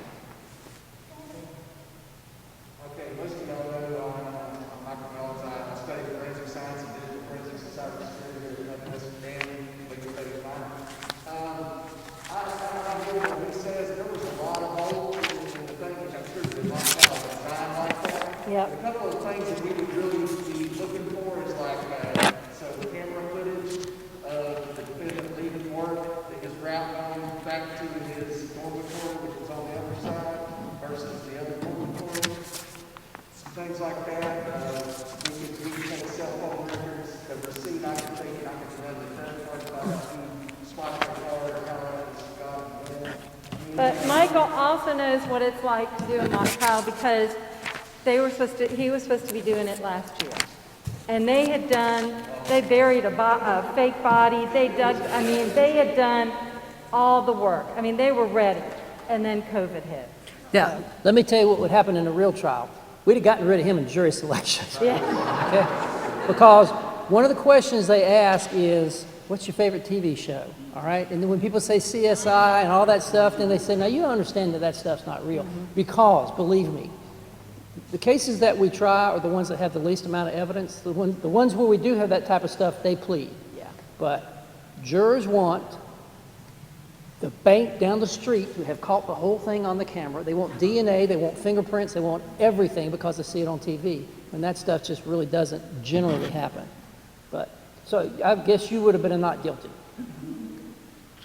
Actually, I was guilty. I was guilty, but it was for several other circumstantial things like the mannerisms when the defendant was on the stand. His mannerisms reflected that if somebody is guilty. I know that from criminal profiling. Also, there was... What did I say about it? I mean, it sounds really funny because, I mean, seriously, like, it just little odd things. Yeah. She's got a better list than it, but I'll let her explain that. In fact, Cindy, go ahead. You go next. Yeah, you did a great job explaining that. Yeah, I was watching her take notes. Good afternoon, everybody. I'm really thrilled to be here with you. I'm Dr. Cindy Gerber from Occupational Therapy. We're in the other building, so I got to experience a little something different, and I watch different things. So I have lists because I'm a therapist and I write them stuff. But I would like to address the lawyers because I think you did yourselves in by being your own distractions. And I would tell you, get rid of the high heels, everybody clumping up and whatever, you're distracting everybody. And organize yourself. You don't want to look like you're sticking note to people on the back of their heads to get up there and be confident. And just from a woman's side of things, you don't want to set your two boys on the end there to make them look like power suits. You want to mix them up. Everybody's equal. You want to speak up. You want to be confident. Because when you are, then you've got something. And I really, really want to see that, especially, you have such a beautiful mix of things. But I knew you guys had history and motive. The shirt was a hang-up. The gas can was a possible thing. The receipt could have been so much more. And then the cell phone. I don't know how anybody could fight over the cell phone. Just let me see your phone. I'd be like, yeah, whatever. But I got good things, and I really enjoyed it, and I appreciate being part of it. Thank you. Thank you. Dr. Jason Bull from the Bull TV show. Y'all familiar with that? Yeah. Nobody knows that show? Oh, Bull. God. Yeah. Bull. All right. Frank? It's amazing what jurors see. Yes. Michael Harrison, I work here at Methodist University, run the in-house print shop. That's why you guys have such a beautiful poster, and you ought to thank him, because you guys did a great job. I was on the, I felt the guy was guilty, but I didn't felt like it was proved beyond a reason. There was just too much doubt there for me to send somebody away. There was holes. Personally, I would have done a timeline proving that it was capable. I would have spent more time on showing that it could be done by him or that he can't do it. Same thing.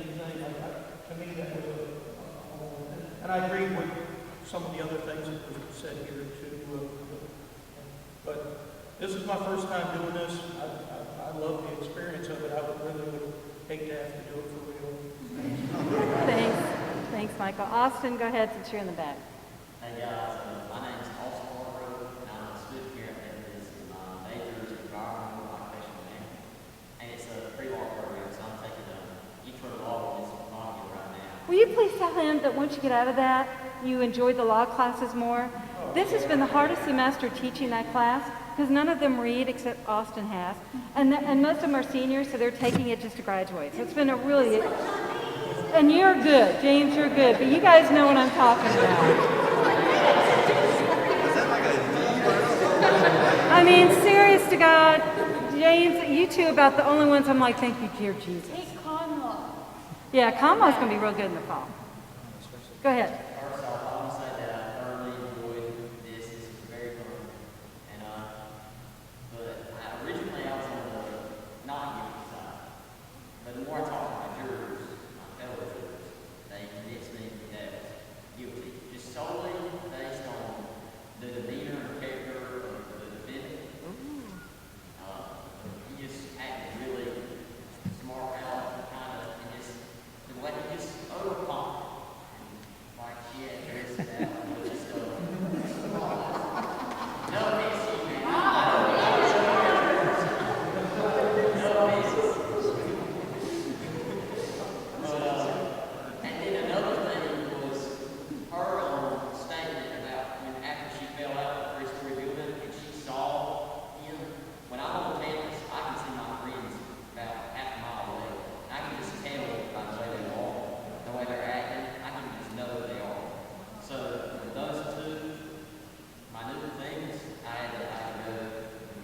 see what you're learning from juries.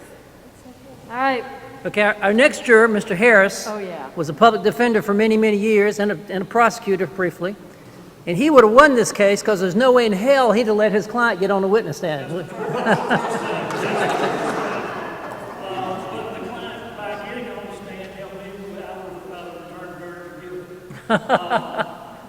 saying that's changed by some folks that might have been questioning. And it's always great to be with Judge Hamilton. I'm fortunate enough to be with him since I started in '88 back in about '86. But it is, it is a hard job prosecuting because you've got decisions you have to make, especially when you deal with cases like this. It's a hard job in defending because a lot of times we don't have the doubt as to what happened and did. But you have those and obligations, and that's our system. It is designed to work and is meant to work to make it a situation where everyone has an opportunity for justice to prevail. And that's why we, I think, have a blindfold go to justice, so it is the evidence as presented. Each side can make their presentation better. Okay? A lot of it, how that witness acts, how they answer and respond to things. Because a lot of times, I think jurors are picking up on how people react, not necessarily where they believe, how much they believe, but how they act becomes the belief later if there's not evidence to the way. And I commend all of you. I think you did a wonderful job, because this is a complicated case, and of course there are pieces missing for purpose. But in a lot of cases, pieces are also missing, and regularly said that. But I appreciate everything. I think you've done well, and I appreciate the opportunity to be here. And keep up the work. Brian also teaches for me. He's one of my adjuncts, so I'm very, very fortunate. All right, Miss C. Hi, I'm Sarah C. and I'm from the Lawrence's. I teach criminal justice classes here. I'm a research and statistics person, so I had issues with. And I think you have seen enough trials, too. And I've seen enough trials to see how this goes. I think you guys did a good job. One of the things I always say when I notice it on both sides is your facial expressions and how you interact. And one of the things you have to kind of learn to do as you do more is how to let some of that stuff kind of roll off of you, because everybody is looking directly at each and every one of you, and every time you speak or you get told you're overruled or whatever, then everybody's watching your faces, like every single time. And I get in the but they're watching you, like the juries are totally watching all the time. My issue was there were places where, like again, I agree that we felt or believed, you all know me in the sense of I don't go if I think or I believe or I feel right, but give me the information, and I just didn't feel it was there enough to render a guilty verdict. I know there was lacking information, but even when the testimony was being given, it was kind of like the expert witnesses on the defense side were saying the same things your witness on this side, I'm like, okay, that doesn't make sense. And I don't want to say it in a real court, but there wasn't, you guys didn't question the witness who was being presented as the person who's charged with it. Nobody asked questions really about anything, and so to me that was problematic in the rendering of my decision. So just kind of give you an idea of why I was part of Years ago, I took a class to sit in on, he's now retired, Judge Steele's courtroom. And afterwards, we got to talk to him, and one of my students, who I laughed because it was Michael Porter, who's now an attorney in town, and Mike said, what class in college would you recommend taking? And he said, theater. And he said exactly what Miss C said, because when your client totally mucks up or screws up or you're a witness, you have to have that poker face. And I thought he was right on. I really did. So I cannot thank you guys and the jury enough, because I appreciate all that you do. We couldn't do this. I look back, and Judge Ammons has sat on so many of these now that he and I could sit here and do a list of students who are now attorneys or in law enforcement. And that's kind of cool when we look back at that. So I want to thank him with a little thank you from us. Well, thank you. So thank you for your time. I also want to tell you a quick thing about the mock trial. Years ago, in fact, it was 20 years ago, I was teaching this class, and two students came up to me and said, you know, Ms. Vonnegut, the only way to really learn about law, the legal system, is to do a mock trial. So at that time, there was a public defender by the name of Matt Cockman. And Matt, I called Matt, and I said, Matt, I need a mock trial. He goes, I'll give you one. And so he got us a courtroom. Matt was actually our first judge. Quincy Malloy was one of the witnesses. And now I look back, and the two defense attorneys are actually attorneys in real life. The prosecutors all went into law enforcement, so that's kind of cool. But this is the way to learn. You know, you have to figure out the strategy. You know, no one is going to give you any training, those of you going into law enforcement, what it's like to be on that witness stand. I think you get 1 or 2 days in BLET. That's about it. 1 or 2 hours. 1 or 2 hours. And so that's why I try to do it now, so that you are a little more prepared than, you know, people in the past. So it's funny when I look back at we even brought our own video cameras because we didn't have communications. And that's another group I want to thank. So Paul Joseph and the communications people, thank you. Because Paul will put all of this, download it for us. He'll send me the link, and that way everybody can see it. Okay?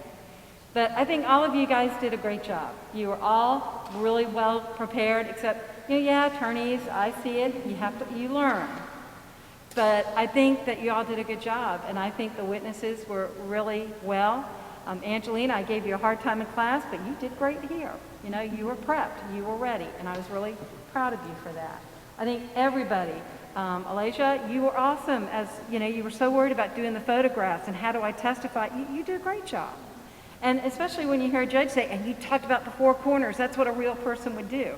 You know, all of you guys, Quez, Graham, all of you, Brandon, all of you sounded like you were in law enforcement, and that was really cool. And oh my God, I thought you were a damn psychologist. Now this is the funny part. What are you going to go get your graduate degree in when you graduate this May?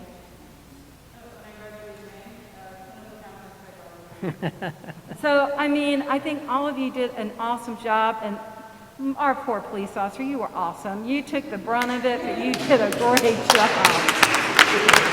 You did.